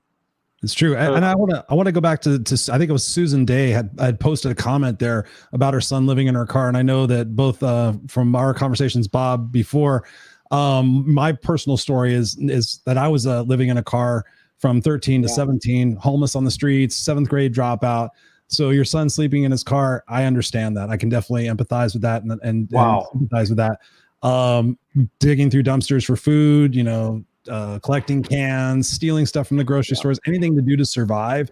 And now I sit there and tell the story. It's like 7th grade homeless dropout living in the backseat of a station wagon with 18 cats and 2 dogs, gets a master's degree and does all these things. So I don't say that to gloat or to say how great I am. I say that because if anybody can do it, if I can do it, then anybody else can. So if you want, you can reach out privately to me, Christopher@ChristopherRausch.com. I'd be happy to talk to your son because you can get through it. I mean, I hate the hero's journey, but my upbringing in my life up until the point I was 17 years old and took responsibility for my actions and my choices, my life was miserable. My life was horrible. I mean, I went through so many different things I don't even care to talk about, but the thing is that every one of us inside of our heart has the ability to overcome whatever circumstances were put in front of us.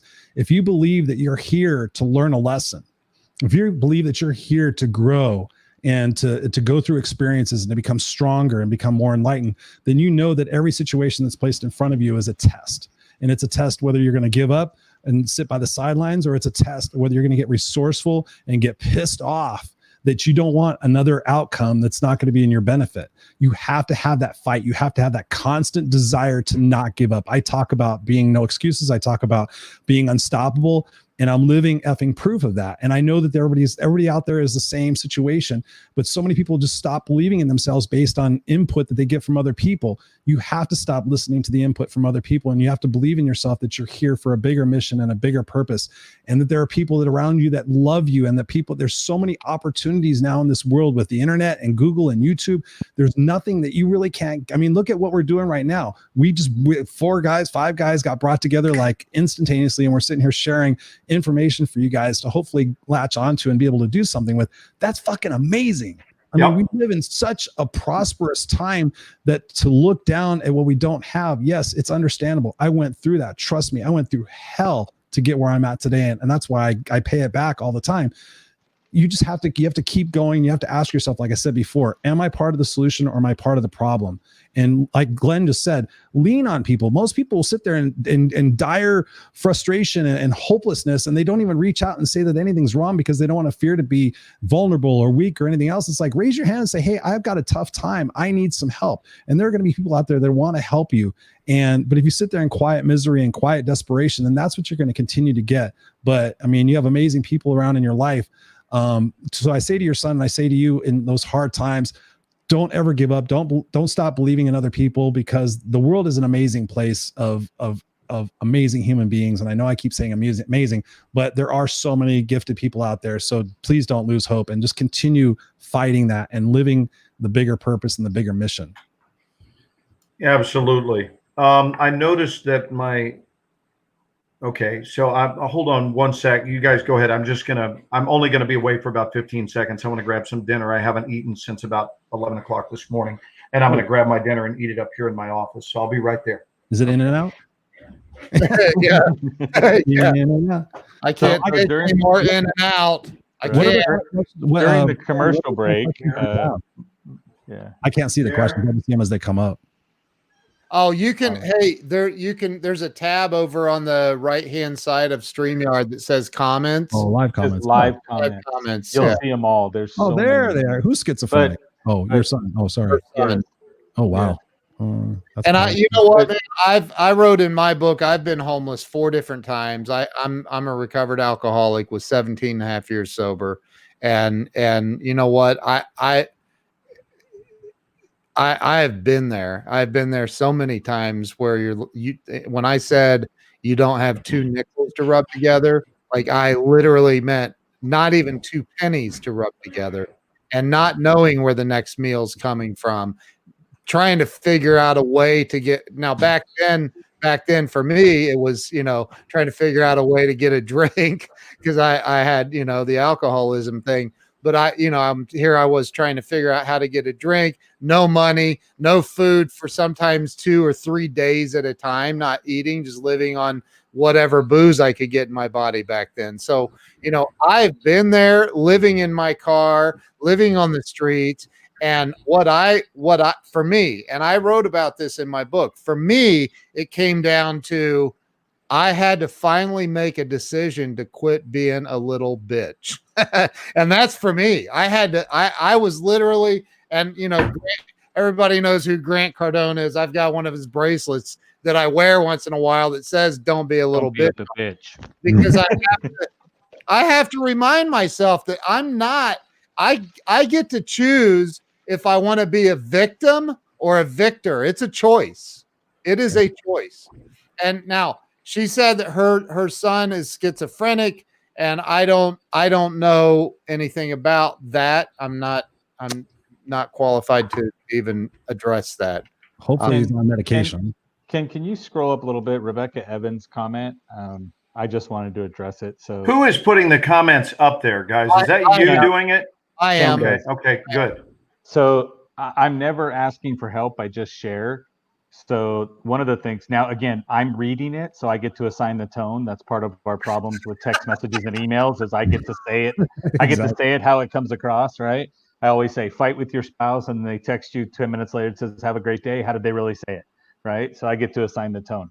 But I'm never asking for help. So that to me is an absolute. And again, my question is, will you come to a point where you have to get tested for that absolute? Or why is it wrong to say, I'm going to ask for help? And so we've all been there. We've all been in this spot. And the answer is, the sooner you ask for help, the less serious it gets. Yep. And if you're going to hold on to what I call is the ego, right? Some people say edging God out. I say it's edging gross out of your deal, because I teach sales, right? But if you look at it, right, the answer is, I'm never going to ask for help. Well, again, where is that going to leave you in a spot that is in a worse spot than it could have been? Because how many times have any of us that are on this live stream sat down and said, man, if I knew you were hurting that bad, I would have helped. Yep. Because you're hearing it from the person after the fact, instead of them saying ahead of time, you know what, I apologize, because I'm supposed to be the comedic relief, and I'm being too serious tonight. I apologize for that. I'll throw some jokes in later, but you're prolonging pain, which is unnecessary, because all you have to do is ask. And if it's just sharing, there's no benefit to it for you or for anybody else. And so if you ask for help, at least there'd be some form of benefit to come back to you, and your story may be inspiring somebody else to ask for help too, instead of getting to a bad point. It literally, when I finally surrendered to my alcoholism 17 years ago, I was almost dead. Now I rationalized because I had a Mercedes sitting in the bar parking lot, but I rationalized where I was, but I was almost dead. And it finally got to a point where I had to ask for help or I was going to die. And I think that, from an ego standpoint, whatever it is, you get to a place where it's like, you can go as far down the hole as you want to go, but you can stop the elevator. Just get off the elevator, man. Just hit the button, hit the emergency button, force the doors open and go somewhere, ask somebody for help. And if you can't get help from family or people close by, get on a Facebook Live and say, I need help. Somebody will listen. There are literally 2.5 billion people on Facebook. Somebody will listen. Somebody will help. Glenn may see it. I may see it. Christopher may see it. Joe sees it. Bob sees it. Somebody's going to help. It's just the way it is. It does work when you surrender to the ego and say, I don't know what to do. I need help. It worked for me. Well, and what'll happen is it turns out that you're never more than 2 steps away, meaning that whoever you reach out to, I've always found this to be true. Either they can help or they know someone who can help. Right. So it's never more than 2 steps away. Right. But it remains out of our reach, if oh, well, see, that was great. Perfect. Yeah. So reach out to all of us or one of us or whoever, like we'll whatever you need help with. I think we're all public Facebook profiles, so message us all. Yeah. We were talking about the ego, Ken, and here this brings to mind and yet another Wayne Dyer quote, and this is about relationships. And if you're in a relationship with someone that seems to constantly need to be right, and his thoughts on that were, would you rather be right or be happy? Yep. And that all the time. It's such a brilliant statement, I mean, is that what we want said on our headstone when it's all said and done? Is, well, he got to be right a lot. I mean, who gives a shit, Mine says, I'll be back. Watch out. Oh, I mean, it's hold it. What's Athena saying? Athena said, I don't mean. That's one of my students, Ken. What did she say?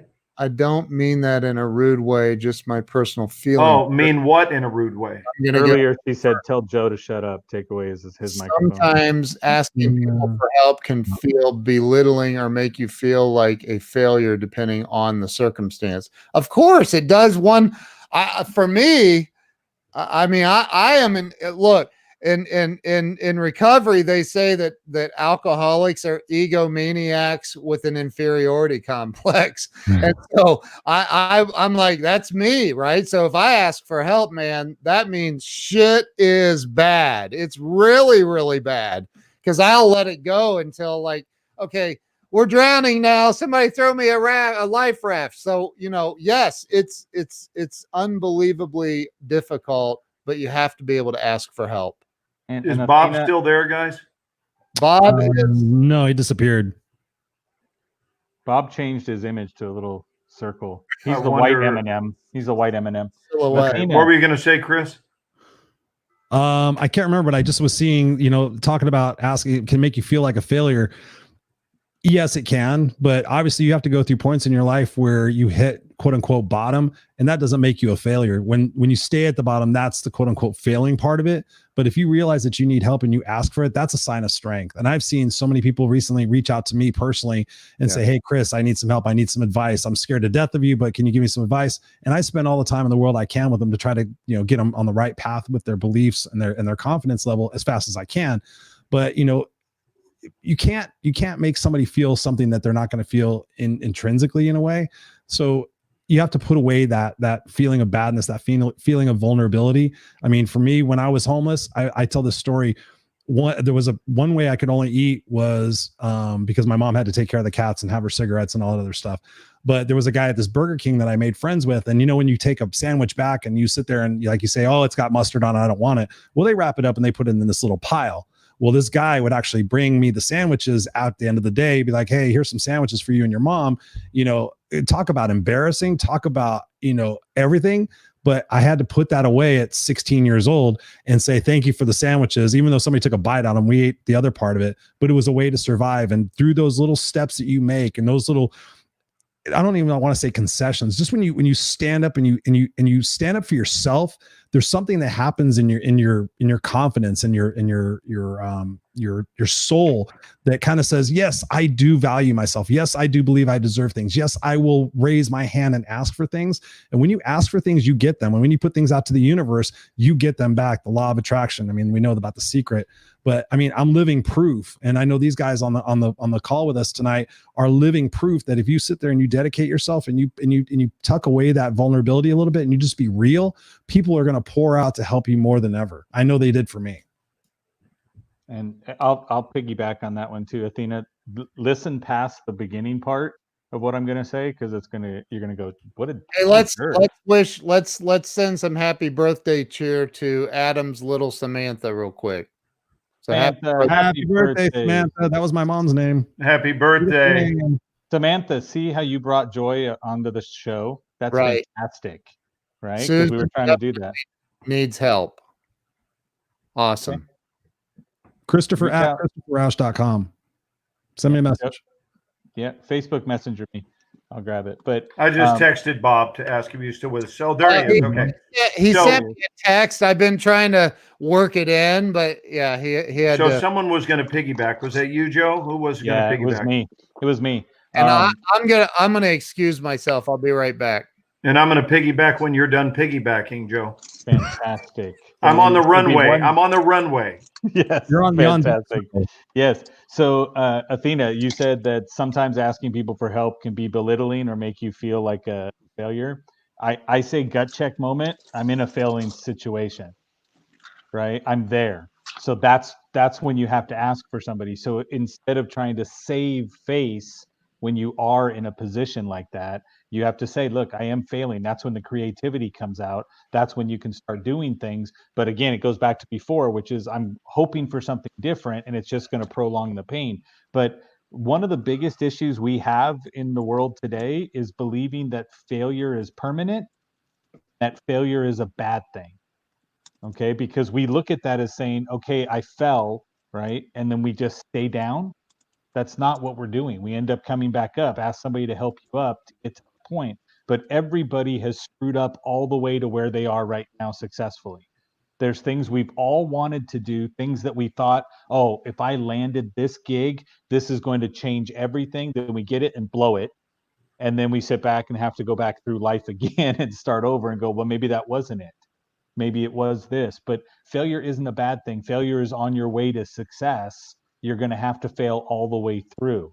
And so again, you got to reframe it to yourself that I didn't fail. I'm in a different position than I was before, and then move from there. It's truly, I mean, that's a great pause. It's truly a journey. I mean, I put this on my wrist, on my arm. What doesn't kill me only makes me stronger. You know, if it goes back to belief, if you have a belief that what doesn't kill you makes you stronger, and then everything that comes your way, you're like, bring it. I'm ready. Right. I'm ready to learn something. That's one thing. And when I was doing my Facebook Live a little while ago, I was talking about some of the books that I've read over the last year, like The Surrender Experiment, The Untethered Soul. I mean, some amazing books. This one was phenomenal. Why me? Why this? Why now? I mean, you sit there and you invest in yourself. You go to the library, you go on YouTube, and you start growing your brain and start thinking things differently. I think what Glenn said earlier, Dr. Wayne Dyer, excuse me if I'm wrong, Dr. Wayne Dyer, I think said, when you change the way you look at things, the things you look at begin to change. Yeah. And that's such a phenomenal thing. So if you're looking at yourself, like you were just saying, Jeff, about the victim standpoint, if you're looking at yourself as a victim, then you're going to see more things that are your subconscious is going to find more reasons to be a victim. But when you sit there and say, you know what, I'm unstoppable, I'm kick-ass, there's nothing that's going to hold me down. I'm going to get what I need to get. And however I need to get it, you scrap, you get resourceful, you will make it. You will make it. Beautiful. And thank you for that, Chris. The exact quote, just so you know it exactly, it does not include the word begin to change. His exact quote is, when we change the way we look at things, the things we look at change. Yeah. The things we look at change, like already. And I want to say this, and before I even say it, I want to make an important admission as I say this about myself, which is that I am a humble servant with far more in common than every one of you that's listening tonight than we have differences. Meaning, I am not here poised as some sort of authority figure. I'm certainly not a know-it-all. I will tell you who it is I am. For those of you who've never met me, I'm someone with a surrendered heart, and I cling tightly to what I perceive and feel in my deepest heart of hearts to be the truth. And so whatever I'm speaking about, rest assured, it's what I hold to be true. It still remains my opinion only, though. Several other people have agreed with it and mine with them. But that doesn't make it true. It's just what I have found to be helpful and workable in my life. And so I gladly share them. So one of the things that I feel called to share about your comment about it feeling belittling and making us feel, I would like to, and forgive me for taking inventory, but again, the desire to help is the bottom line. And you're one of my students anyway.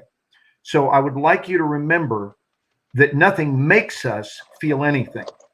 So we can go back to the very language that is being used, because now you're set up to feel victimized just by having that opinion about it, by holding those words in consciousness, that it makes us feel poorly by asking for help. That's just not, it's not true. It doesn't make you feel anything. I'll tell you where the make you comes from. The make you comes from your opinion about it. It's your opinion that is making you feel that way, not the act of actually asking for help. So you are holding an opinion about what it means to ask for help. And when you engage that, you're also engaging your opinion about it. I call it chronic opinionitis. So you've got an opinion about what it feels like to ask for help. And so every time you ask for help, there is a triggering mechanism that cues up the music to feel poorly. So all you have to do is change your opinion about it, and then you'll realize that asking for help in and of itself doesn't make people feel poorly at all. But an opinion about it will. And we know this is true because many people are very capable of asking for help and have no issue with it at all. So if asking for help makes you feel bad, then all of those people who don't feel bad would actually feel bad. Does that make sense? Right. Does that make sense to you guys? Big time. I mean, not just the people listening, but you guys, Chris and Bob Yep. and Joe. Yep. So if we 100%. hold an opinion that it makes us do something, then we will be under its control until we trade that in for a healthier opinion. So as long as we're holding that opinion, the opinion is what holds us hostage, not the predicament. Right. So Yeah, I we would always become invite you to subject heal to your that. opinion. Go ahead, Bob. I'm sorry. Yeah, we always become subject to whatever we say is causing the problem. That means we're subject to it. Yes. Yes. I think you said it perfectly, Glenn. Well, thank you, bud. Are there any other things that people want to share about what we are dealing with? What are you feeling right now? What are your deepest feelings? What are your concerns? What are your fears? What have you noticed? Let me really highlight that one. Let me underline that one. What have you noticed in this last week that you can't help but notice, because it's very noticeable, because it's right in our face? What have you noticed about our world? What have you noticed about our government? What have you noticed most of all about yourself and how you feel? Are you in touch with previously never before engaged levels of frailty? I can't even believe I phrased that as one phrase and didn't stumble over it. It's as though I'd somehow rehearsed that, but I haven't. But just previously, I think there have been, without question, a lot of mind sets and heart conditions. And I don't mean physical heart conditions. I mean the condition of your heart, meaning the emotional aspect of your heart. For sure, we have all had different mind spaces and heart conditions this week based on being stimulated differently. This is unfamiliar territory. The closest thing to it in my lifetime that I can point a finger to would be 9/11, because that was uncharted. We couldn't have imagined people by choice flying large numbers of people into buildings crowded with even larger numbers of people. We couldn't have imagined it. And so this is why we had no precedent. Where there's been no precedent, it's a little more challenging because we don't quite have a file we can go to in the mental file cabinet where we go, oh, I've been through this. I know what this is. And you pull out that file. So these are uncharted waters, but that doesn't mean that we don't have answers. We just don't have answers that we've been asking ourselves for. So, but that doesn't mean they're not there. They've just gone largely unutilized. And we're having to tap upon aspects of our beingness and our consciousness that have not been engaged. And we're not having to do it just singularly. We're having to do it as a community. So we're being forced together. That is certainly the primary blessing in this. Amen. That we're being forced to handle things together and to connect, because so much of what we've prioritized have ultimately been things that have separated us. And basically, I think, and this is getting a little philosophical here, but I think on a grand scale, this has nothing to do with the words serves us right, okay? Because I am not saying that, so nobody misquote me. I'm not saying this condition serves us right. What I'm saying is, when life has had enough of any particular thing, it will give us feedback. I believe that about life. I believe that life specializes in that. And we are being given massive global feedback right now that the way we've been doing things isn't working. And that if we continue in our disconnected methodologies, we're going to expire. And that's not said to threaten. It's not said to frighten. It's said so that we can course correct. And frankly, I am grateful for what I call dashboard lights. I wrote a chapter about it in my book. The dashboard lights that go off, man, oh man, am I ever grateful for those, because it doesn't suck that I need to put oil in my car. It doesn't suck. That's just information.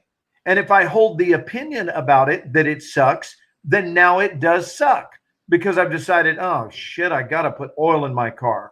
It's raining outside, or it's too cold, or whatever the reason is I don't want to do it. Hey, if my car needs oil, I really dig that I'm notified. I'm notified that it needs oil. And frankly, this is why I'm thankful for we call it our gut feeling. We call it our instinct. I think it is one of the most underestimated and most blessed aspects of our beingness, because it gives us feedback. And we are being given feedback that whatever we've been doing, I'm not going to say it's entirely not working, because this is a great example of something that we've been doing that is really working tonight, which is that we all get to come together as a community, even though I'm in Texas, and I believe Ken is in Ohio, and we've got 3 residents of Southern California, and yet we're in a friggin' room. There is no feeling of distance at all. I feel like you guys are right here in my living room. And we are in a germ-free gathering. No one's health is being risked by being in this gathering. It's very safe, and it's very stimulating, and it's very helpful. But I do believe that there are aspects of the pathways that we have been on that are not working. Therefore, we're being forced to no longer rely upon them. And we're going to have to rely upon things that once upon a time we found valuable. We found value in the simplicity of life. And in this day of technological advancement, I'm not sure that everything is advancing. I think that some things are declining rapidly while we think that we're advancing. And so we're being confronted with a lot of this. And frankly, here's what's happening. Not will, it's what's happening right now. We are being brought to our knees. And it is on our knees that we will figure out things. We're not going to figure them out with our egos. We're going to figure them out with humble hearts on our knees. I really believe that. That is not a religious statement. I'm talking about being stilled from all of the things that the average human being has been distracting themselves with for years. All of a sudden, newsflash, no more distractions. Like that's the red alert. You are going to move into no more distractions. What you gonna do now? What are you gonna do now? You've been running away. You've been running and running and running and pretending and hiding and presenting and doing everything to figure out how you can monetize shit, like everything. And I don't think everything needs to be monetized. I think that sometimes we can just friggin' help and call it good. It doesn't have to be, here's your help and here's a price tag. You know, I mean, let's purify our hearts and let's just do it because that's a healthy response. Man, this is my level of passion. I'm not performing for you guys. This is how I really feel. And I think that sometimes we got to get a little jacked up to really speak on behalf of our entire human race. You know, I think so much of being a part of humankind is being a kind human. It's one of my favorite sayings. And I think that we're really kind when we get still and we get on our knees. You know, there's something really beautiful about reverence. And I think it's a really good time to be reverent right now. And again, I want to even say this to any atheist that is watching this. Reverence is not exclusively connected with belief in God. You can have a reverence for life. You can have a reverence for your health, reverence for your body, reverence for your relationship, reverence for your ability to walk. Just reverence, revere it, meaning hold it on high. To hold the entirety of your life on high. How precious is your life? And how precious is this life collectively that we're all sharing? If it's precious, then it's time to join hands in the name of its preciousness. Amen. Well said. Preach it, baby. Wow. I'm not preaching, I'm feeling. I know. I disagree with all of it. Oh, sorry. You know what? I'm a big enough guy to say, then let me hear. Yeah. Let me hear, you know? Yes. Could you start What over? about- I missed what about that. here? Yeah. Could you start over, Glenn, and please say everything you just said word for word? Or- Hey, yes. I missed that. Could you? Yeah. I'm just kidding. Let's see what Sean is saying. Bailouts for corrupt companies with overpaid executives and managers. Horrible. All the executives are gone. They all resigned.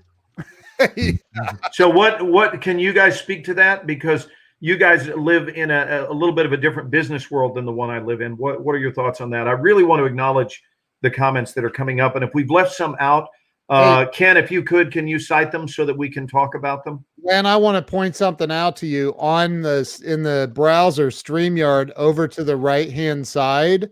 Okay. You'll see up at the top, there's two tabs. One says live comments. Yeah. Oh, got it. Thank you. Yep. You're going to be scared. I think we're over 300 right now. Over 300 comments? Listen, I it's tough I'm sitting here trying to listen to you guys and read comments and throw them up on the, so. Okay. Well, are you guys into this? Because I did not know, and forgive me for those of you who have chimed in. I did not see them, but now I can, and I'll be more attentive to it. Thank you for that little tutorial, Ken. I appreciate it. Yeah. And I feel like I'm getting to know you tonight, brother, in a beautiful way. So I'm thankful for that blessing. He is good people. Like Oh, well, did I say Bob's that out bragging loud? on him. Mm. Any friend of Did I say Bob's, that I out know, is loud? good I'm sorry. people. I appreciate it. Yeah, Bob does not hang out with goofballs. So it's one of those things. If someone says I'm a friend of Bob Donnell's, I immediately go, enough said. You know? Well, I do have something to say about. I love you, brother. I'm also Love you too, brother. a coach, and I've taken my years of kicking my own ass out on the streets, much like Christopher, and then 17 plus years of recovery from alcoholism and stupidism, and Stupid. I love that. We're all guilty of that. I have a lot of people. I told somebody today, I get well over 100 messages a day. Plus I'm trying to run my businesses. Plus I'm, trying to do everything else that I'm doing.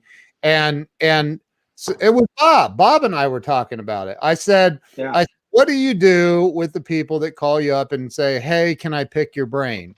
And I get that a lot. And so what I did was I put a button on my website that says pick my brain, and I'm selective, but I give. I mean, I am known as a guy that gives and gives and gives and gives.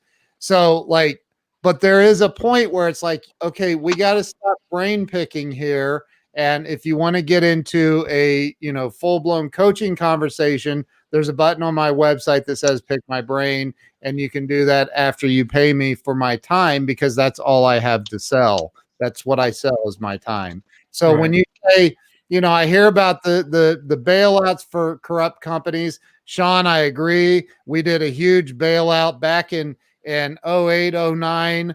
They bailed out all these mortgage companies. Meanwhile, the whole economy's tanking. My wife and I are in the middle of, we lost a house in the middle of all that to one of the banks that got an $85 billion bailout, and they literally would not help us. And even though federally they were supposed to, they wouldn't. And it was Wells Fargo. I'll call them out right now. They're pieces of shit. So, they That's would a not- business term, Glenn. That's a business term. No, I got it. Banking. Hold on Okay. again. Honey, can you cancel our accounts with Wells Fargo? Just put that on tomorrow's things to do, along with getting the DVD set of Little House on the Prairie. That's right. Yes. But I just live streamed the Little Go House on ahead, the Prairie, kid. but Sorry. I'll show you that later. I think that it's, like there are certain, like I don't have a solution. I'm just pointing out the problem that Sean pointed out. There are bailouts for corrupt companies occurring.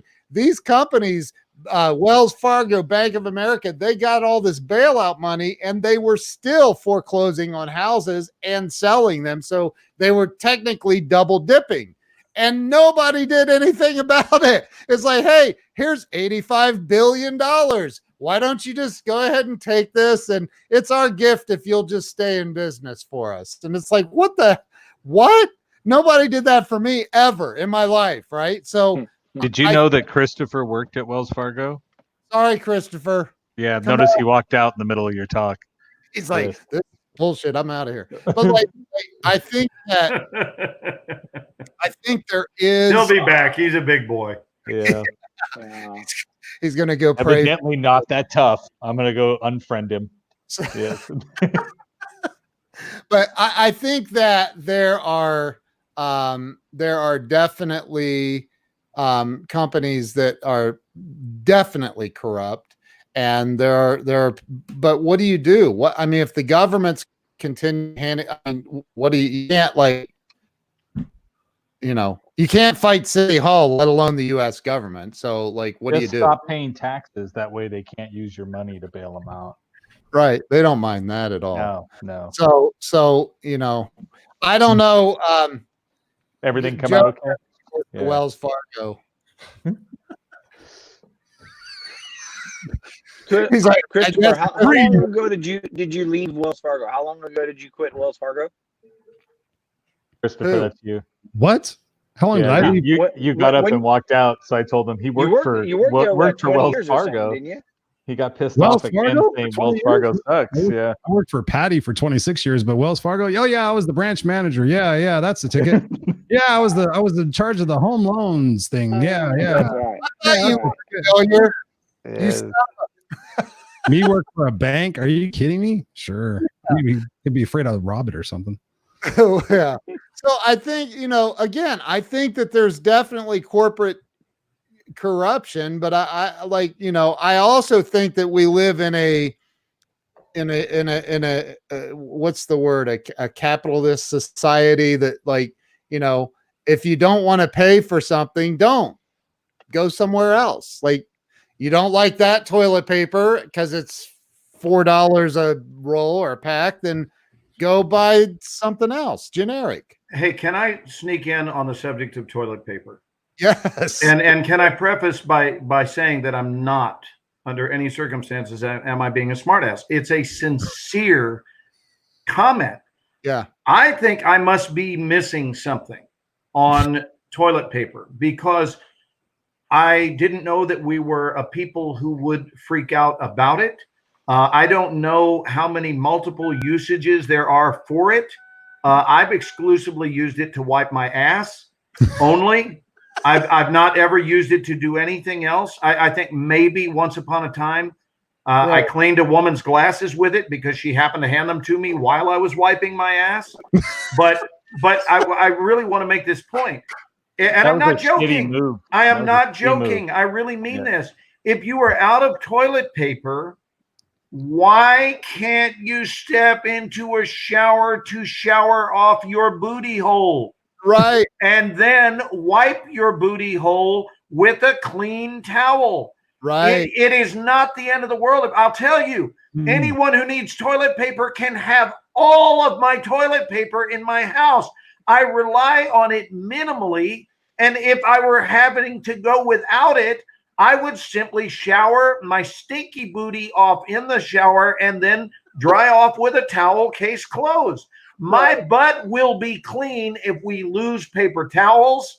My butt will continue to have a minty fresh smell even if we lose toilet paper. So I'm totally not being funny. I don't get it. Why does that even make our list of concerns? You know what? That goes back. That actually, this all ties into what Sean Bauer said. It's somebody in the Charmin Corporation said, hey, in the midst of this, let's start a rumor. You may be right, because I got to tell you, if I were to rank the importance of toilet paper right now, not only during this crisis, but at any point in my life, I would rank toilet paper about 999,000th on my list. It doesn't make top 500. It's just a roll of things to wipe my ass with. Yeah, I don't. You've never had the good stuff. That's what I get it.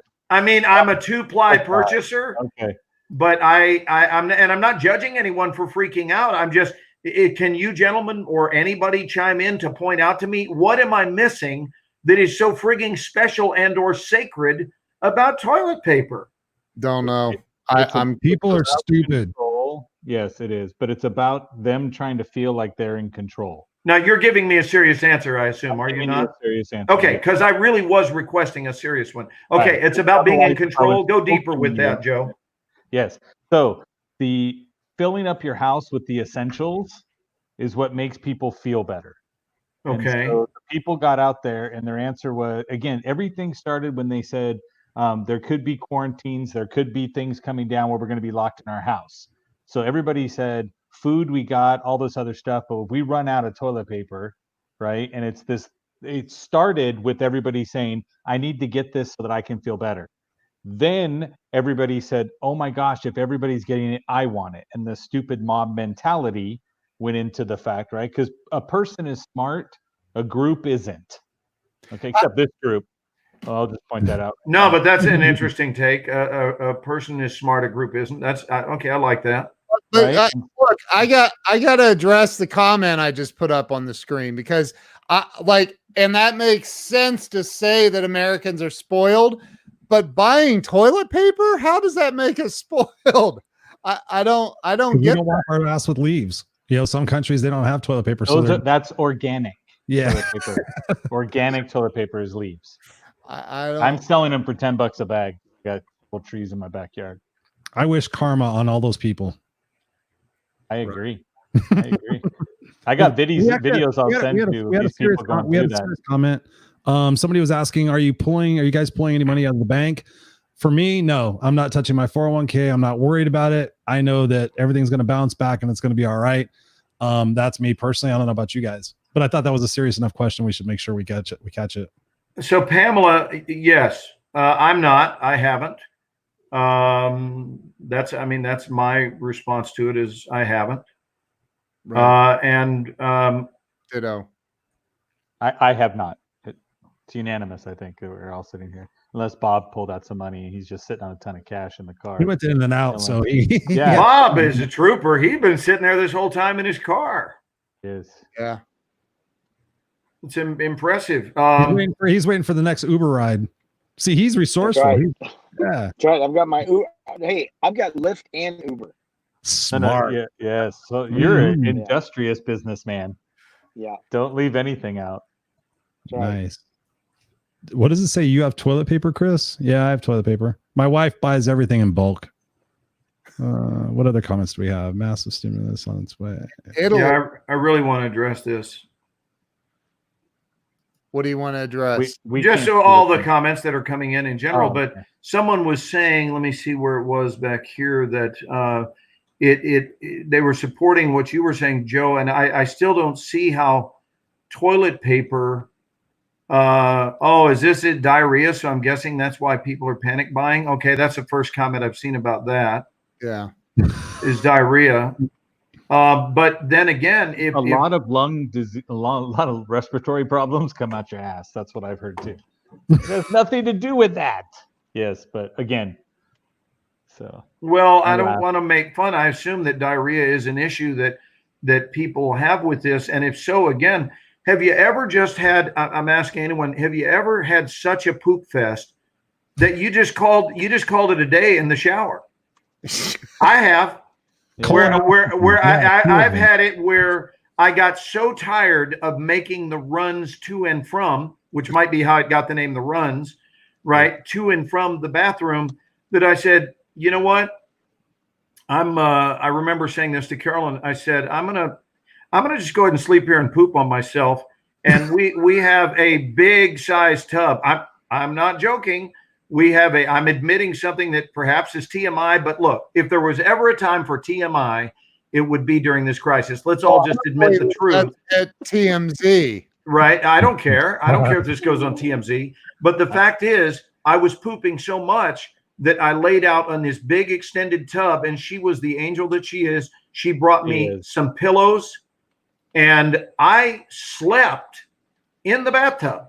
Wow. And I just slept there because I didn't know what else to do. I didn't feel like moving. My body was hurting. This is not now, basically, to clarify. This was several years ago. But I think in life we do what we have to do. And toilet paper was not going to get me out of, I would have blown through a whole roll.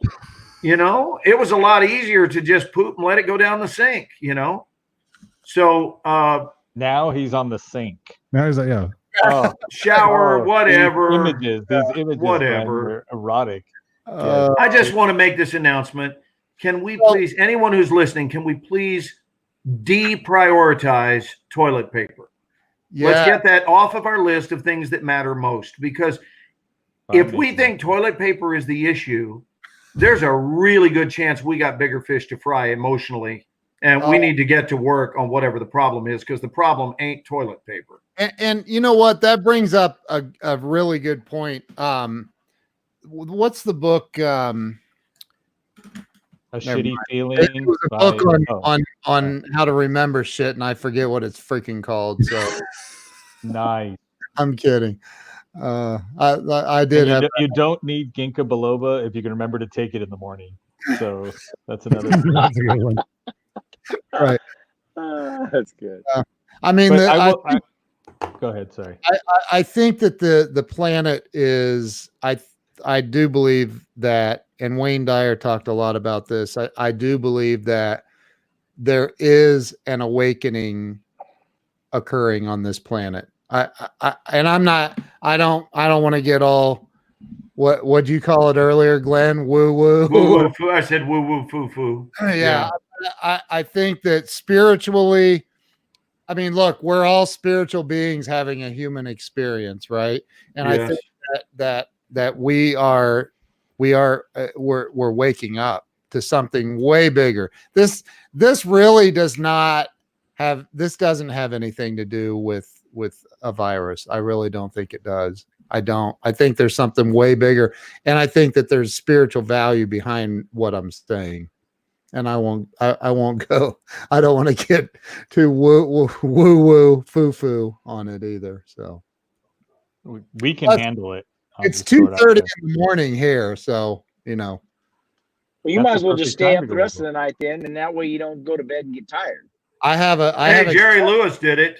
That's why I said earlier. I said it's a Jerry telethon. We'll just keep motivating, inspiring people, getting people to think. I love it. Yeah. Well, I need to know how to do these. I accepted the invite. but I don't know how to initiate. And I like the fact that we can do this, and I will be back doing it tomorrow, because even in my Facebook lives, which are playing to much smaller audiences initially, but then they're seen in playback. But I would like to create kind of an available channel for people to go to, especially when they're hitting the freak out zone. And while we may relax and joke a little bit about certain things, there is also something happening here called, there are people with the living shit scared out of them right now. And that isn't funny. They're not going to laugh. They don't want to hear your jokes. And I certainly am sensitive to that. And I want to make sure that those people feel valued right where they are, not made fun of, but rather embraced, loved, and supported, and coached through those feelings of isolation and aloneness. All of us are in these new isolation chambers. This is a brand new chapter for all of us. I've been sitting here in my house since Friday. And, I went 2 days without even leaving the house at all. And then I went and checked the mail down at the post office. But I want to be sensitive to those people that are having a really, really difficult time, so that they feel this to be a bit of a lifeline. When we feel like we're drowning in a river, we could all use a floating log, right? The nearest floating log. And that's not to tap into the diarrhea comment. Are we talking about? I meant a literal floating log. We could all use, a canoe or a life raft to float by. Yeah. So if one of my functions in this world, I'm even okay with it being my primary function, is to be a helper, then God bless that experience, because I have been helped my entire life. I've had it. I've never gone without help. And I've had, like anyone that's been on the planet 60 years, enough times which were seemingly insurmountable. But lo and behold, we survived it. Lo and behold, help showed up. Lo and behold, the sun rose again. Yep. And we have to cling to that. And in metaphysics, we are taught this: if we feel that our brother or sister has lost their way, our job is not to teach them the truth, but to help them to remember the truth. And that's what's going on here right now, is we're being invited to help people go deeper. Not everyone is as able to do that without an escort, right? And only because of lack of experience, not because they're incapable, but they don't trust their instincts to be able to drill deeper alone. Right. And so we are here, and I'm certainly presenting myself to be such a person, to grab the collective hands of our world and hold tightly as we drill deeper to that place that has answers and solutions and knows what to do and doesn't live in doubt or fear. I think that we can do that better if we feel the comfort of someone, that's holding our hand, that says, hey, I got you. You're not alone. I don't think any of us ever get so big for our britches that we cease to be comforted by someone that looks us in the eye and says, I've got you. I've got you. We need that. All of us need somebody that says, I got you. Yeah. Yeah. I think exactly what you're talking about, Glenn, is we need to be gap fillers. We need to be those people that fill in the gaps between where somebody is and where they need to be. Oh, great. Can you repeat that again, Bob? That's beautiful. We need to be gap fillers. We need to be that person that can stand in the gap between where someone is and where they need to be or want to be. And that's what I feel like my purpose is. One of the key purpose is to be a gap filler, to help bridge that gap between where somebody is and where they need to be. Well said. Well said. That's just priceless, Bob. If you don't chime in as often, when you do chime in, it winds up being of such great significance. I'm going to try to practice that and just shut the hell up so that I can chime in once every 15 minutes and be a friggin' genius. That was top shelf material right there, baby. I think it was pretty shitty of him not jumping in on the diarrhea and the toilet paper conversation. Here, let's see what B Stanley says. My daughter's sick. She has all the symptoms of CV, fever, cough, aches, headache, no runny nose. I call and ask for tests from doctors, and they can't test because she isn't critical, and they also only have 5 tests. I'm high risk. Wow. So this whole thing is scary because of all the unknown and guessing. I'm seriously afraid of all the people who are ignoring the social distancing, just think they won't be affected. This whole thing is so emotionally draining, just worrying. It's stressful. And it cut off. It cut off. I get it. And it certainly is capable of being all of those things. Yeah. Yeah, it's super scary. I was gonna say I was gonna jump in. My wife went to urgent care. She was traveling. She went through Chicago a couple of weeks ago, and she came back, and my son was sick, and then she caught it from him, but we weren't sure who caught it. But she went to urgent care yesterday, and she's like, okay, because we have her 78-year-old mom with us right now. She's visiting from Chicago. She was supposed to go back, but now she can't go back. And so my wife was worried. We kept her mom in quarantine in the house, like keeping her away from us and Jackson and everything. So she went to the urgent care yesterday. She's like, I want to know if I have this. She went there. They tested her for the flu. She didn't have the flu, but they would not test her for the virus. And she's like, I was traveling. Like, okay, if you haven't been to China lately, then you're not going to get tested. And she's like, what the fuck? I've got my mom here. This is going on. What are we supposed to do? You won't give me the test, but I'm not, I don't have the flu, but I've been, I've had fevers and all the symptoms and everything. And they said they wouldn't. So yeah, it is frightening. I mean, it's like we come back here and we're like, should we seal the doors so mom doesn't get sick? Because she's 78 years old. She's got CLPD. She's got all sorts of stuff.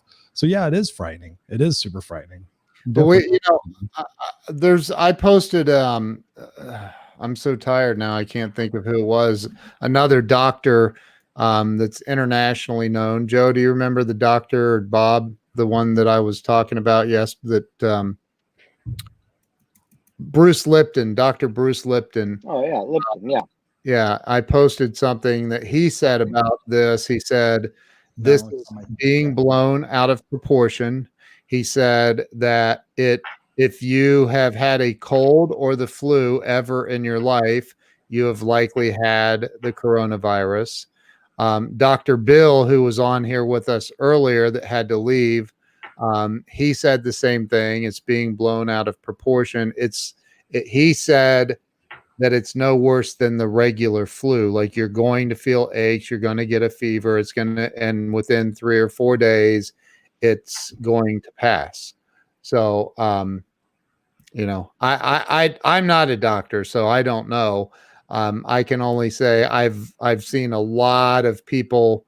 In fact, I saw an interview that this woman that's 65 years old, her and her husband, he has like no kidneys or something, which I don't understand how that's possible, but they were interviewed and they were both diagnosed with the flu off of a cruise ship. And they said, well, how bad was it? And what was it like having it? And she said, I had a slight fever that got up to not even 100 degrees. And she goes, and I felt off, just a little dizzy, I guess.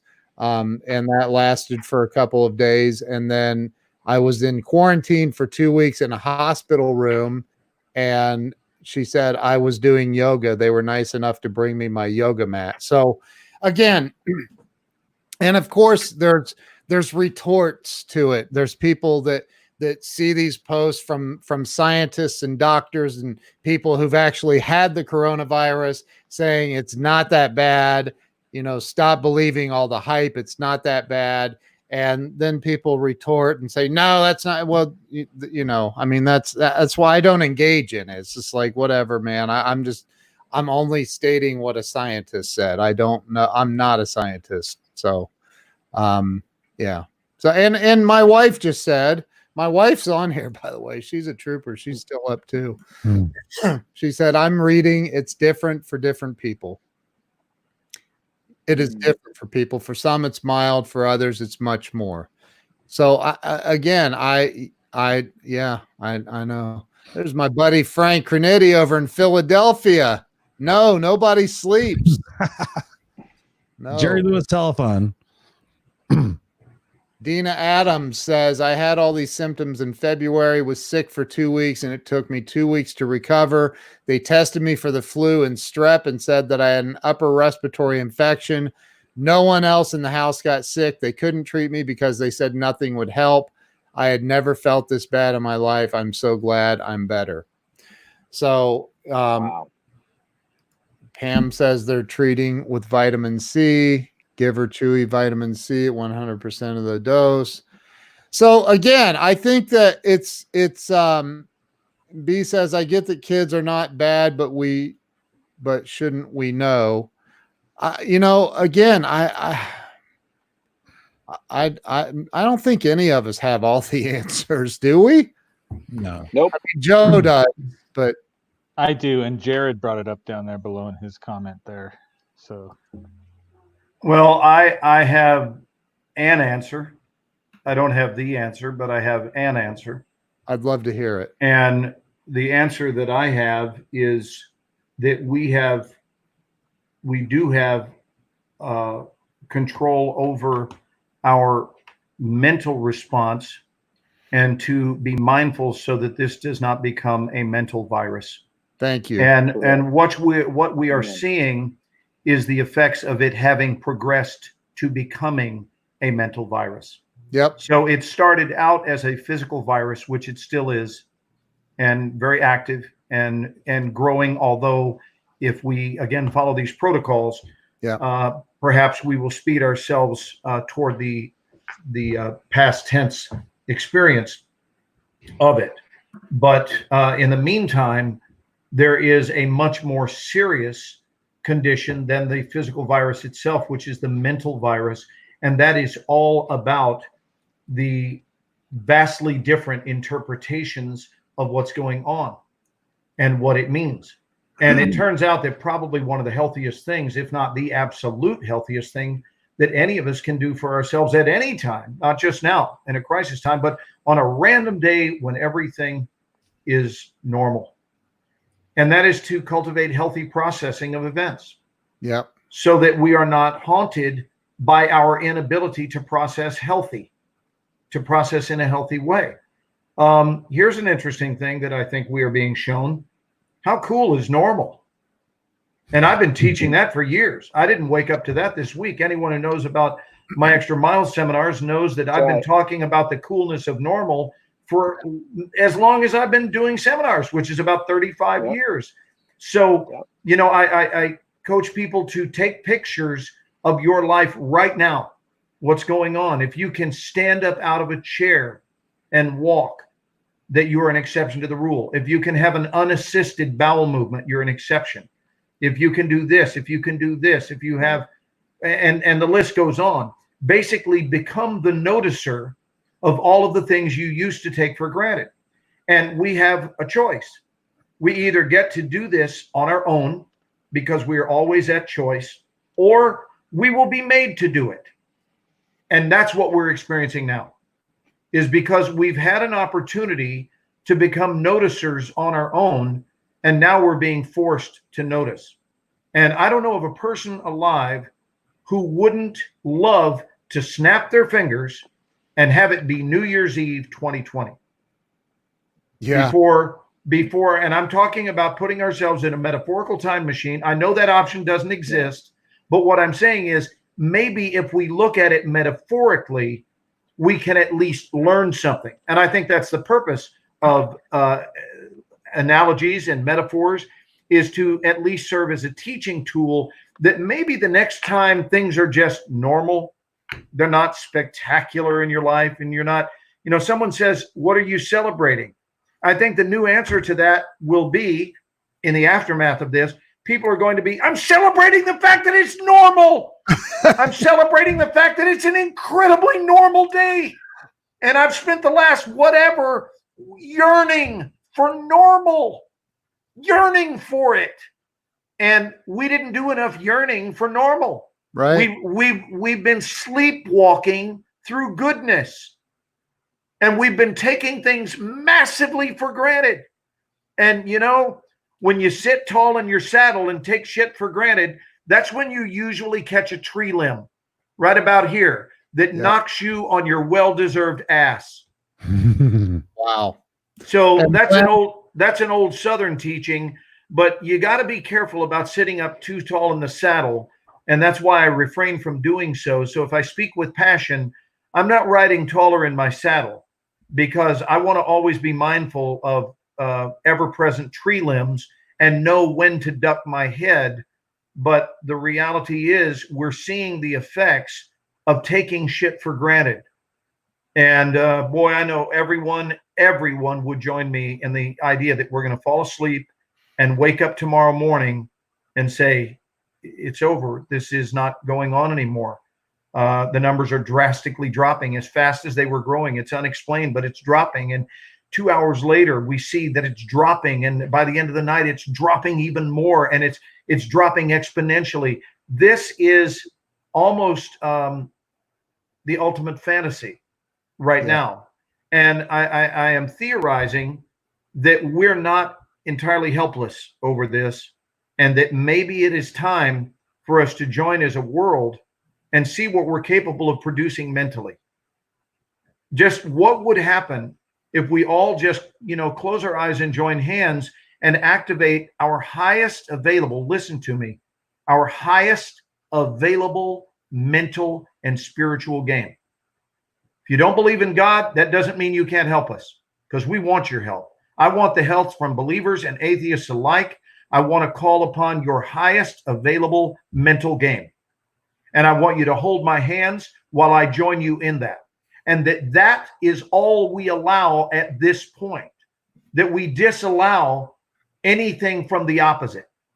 We disallow doubt. We disallow fear. We disallow all those things. We know they're very human. We know it's human to journey through those. But I think the quicker we journey through that and join hands to realize we're being invited like never before to step up to the plate of mental power and press the activate button and not kid ourselves. We're powerful when we unite. So then let's go ahead and put that to a test. My God, we've been saying it. We've heard about it for generations.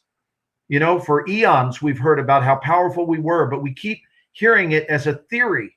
Yeah. And maybe it's time for us to move out of the theoretical into the actual and go ahead and join hands and unite in this matter and decide that we are bigger than this current condition. You just reminded me of something that Dr. Dyer talked about in one of his books that I read about bringing a bunch of, I think it was Buddhist monks to a city like Chicago or something. I forget what it was exactly. So I'm paraphrasing, but it's the where they meditated and just meditated over the city, generating this singular mental spiritual consciousness, and literally watched maybe it was Washington DC, but the crime rate literally in 24 hours was cut in half.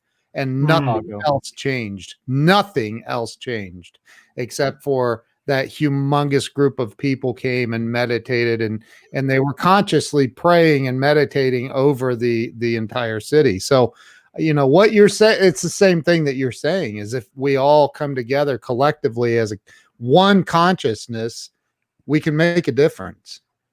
I believe it. It's not just a feel-good statement. I believe it. I do too. And I'm reading comments right now that wholeheartedly seem to support that belief. I'm looking at people scrolling in, and apparently that's connecting with people's soul, sort of at their epicenter. We are really crystal clear how strong we are when we unite. Yeah. Gentlemen, I apologize, but I have to go. It's almost. So does that mean that we need to close this because it's routed through you, right, Ken? Yeah. Okay. Well, we've certainly spent. I'm looking. We've what spent. Are we all doing tomorrow? I have no plans except to stay in shutdown mode, and would be happy to give of my time here. Ditto. And I will tell you that because this is my midday traditionally, and it's 2 hours earlier, if Chris, if you want to stay on with me, if you know how to, I'm not the guy to initiate this, but if you want to stay on another 30 minutes to answer people's questions, I will do it with you or Bob or Joe. I'm up, and I don't have a bedtime. I can stay on a little bit longer. I just have an 11 a.m. No, go ahead. 3 a.m. here. Ken, go ahead and shut it down. No, if I shut it down, we lose the whole audience. and Everything goes Yeah, everything goes down. Yeah. So I'm going to say that Ken's not closing it out. I am. I'm going to say thank you. I love you all for. All right, then spending let's the say time. goodnight. Let's do it. Yeah, I appreciate you all. This was amazing. Yeah, Thank this is a fantastic. Thank you, Glenn, for putting this together. I mean, you guys have been just phenomenal. Yeah. I literally Well, walked into this conversation was like, hey, I mean, this is what it's about. It's I about put it together emotionally. I damn sure didn't put it together technologically. Hey, Christopher, I think we need to connect on Facebook, bro, for sure. Absolutely, man. Absolutely, yeah. I mean, All right. Well, I bless. that's what we've been talking about. I bless each of you, my dear friends. I bless you. I bless your tender hearts and your pure intention and your desire to help humankind, because at the end of the day, what else is there?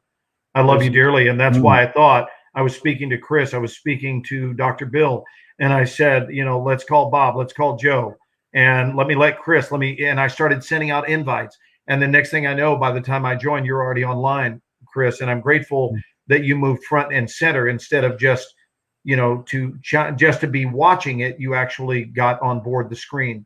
It has been a most memorable evening, and I am widely available tomorrow. I'll be up for probably another 3 hours. I'll be up till about 5 here, just because that's my standard when I don't have plans the next day. So I'm out of commission until at least about 1 p.m. tomorrow Central Time. But if you guys want to go on midday or something, let me know, and maybe we can gather. Let's do this. Let's get a time. Let's agree on the time. And that way our audience can know in advance. Whoever's watching now can also pass on the word to other people, and it will be an even larger audience tomorrow, and they will know what time we're starting this. So one of you will have to orchestrate it. So whoever's going to send out the invite. Ken, are you the best choice for that? Are you free tomorrow at some point? What time works for you guys? I'm East Coast time, so I'm free anytime, 2 p.m. your time and after. And I'm busy till 5 o'clock. I wouldn't be busy. And that's 5 o'clock Pacific, right? Pacific. Okay. Yeah, so do you 9 guys want to go o'clock. on tomorrow evening together? Sure. Let's do 8 or 9 o'clock Eastern. That's good. That would be 6 p.m. Pacific. So that seems to be okay. Joe, does that work for you? Bob's muted. Bob, you're muted. Oh, Bob's driving. That'll work for me. Okay. I love you all, and I will see you at 9 p.m. Eastern tomorrow. I'm going to put it on my calendar now. Ditto. Thank you guys. Thank you guys for all watching and everything. Love you all. Thanks, guys. For You making guys, my everyone who's listening, dig deep and hold on. We'll get out of this. Yes, we Gotcha. will. Thank you, guys. You guys all rock. Thank you guys. It's been a pleasure, an honor. Be good. Night, gentlemen. See you guys tomorrow. Bye.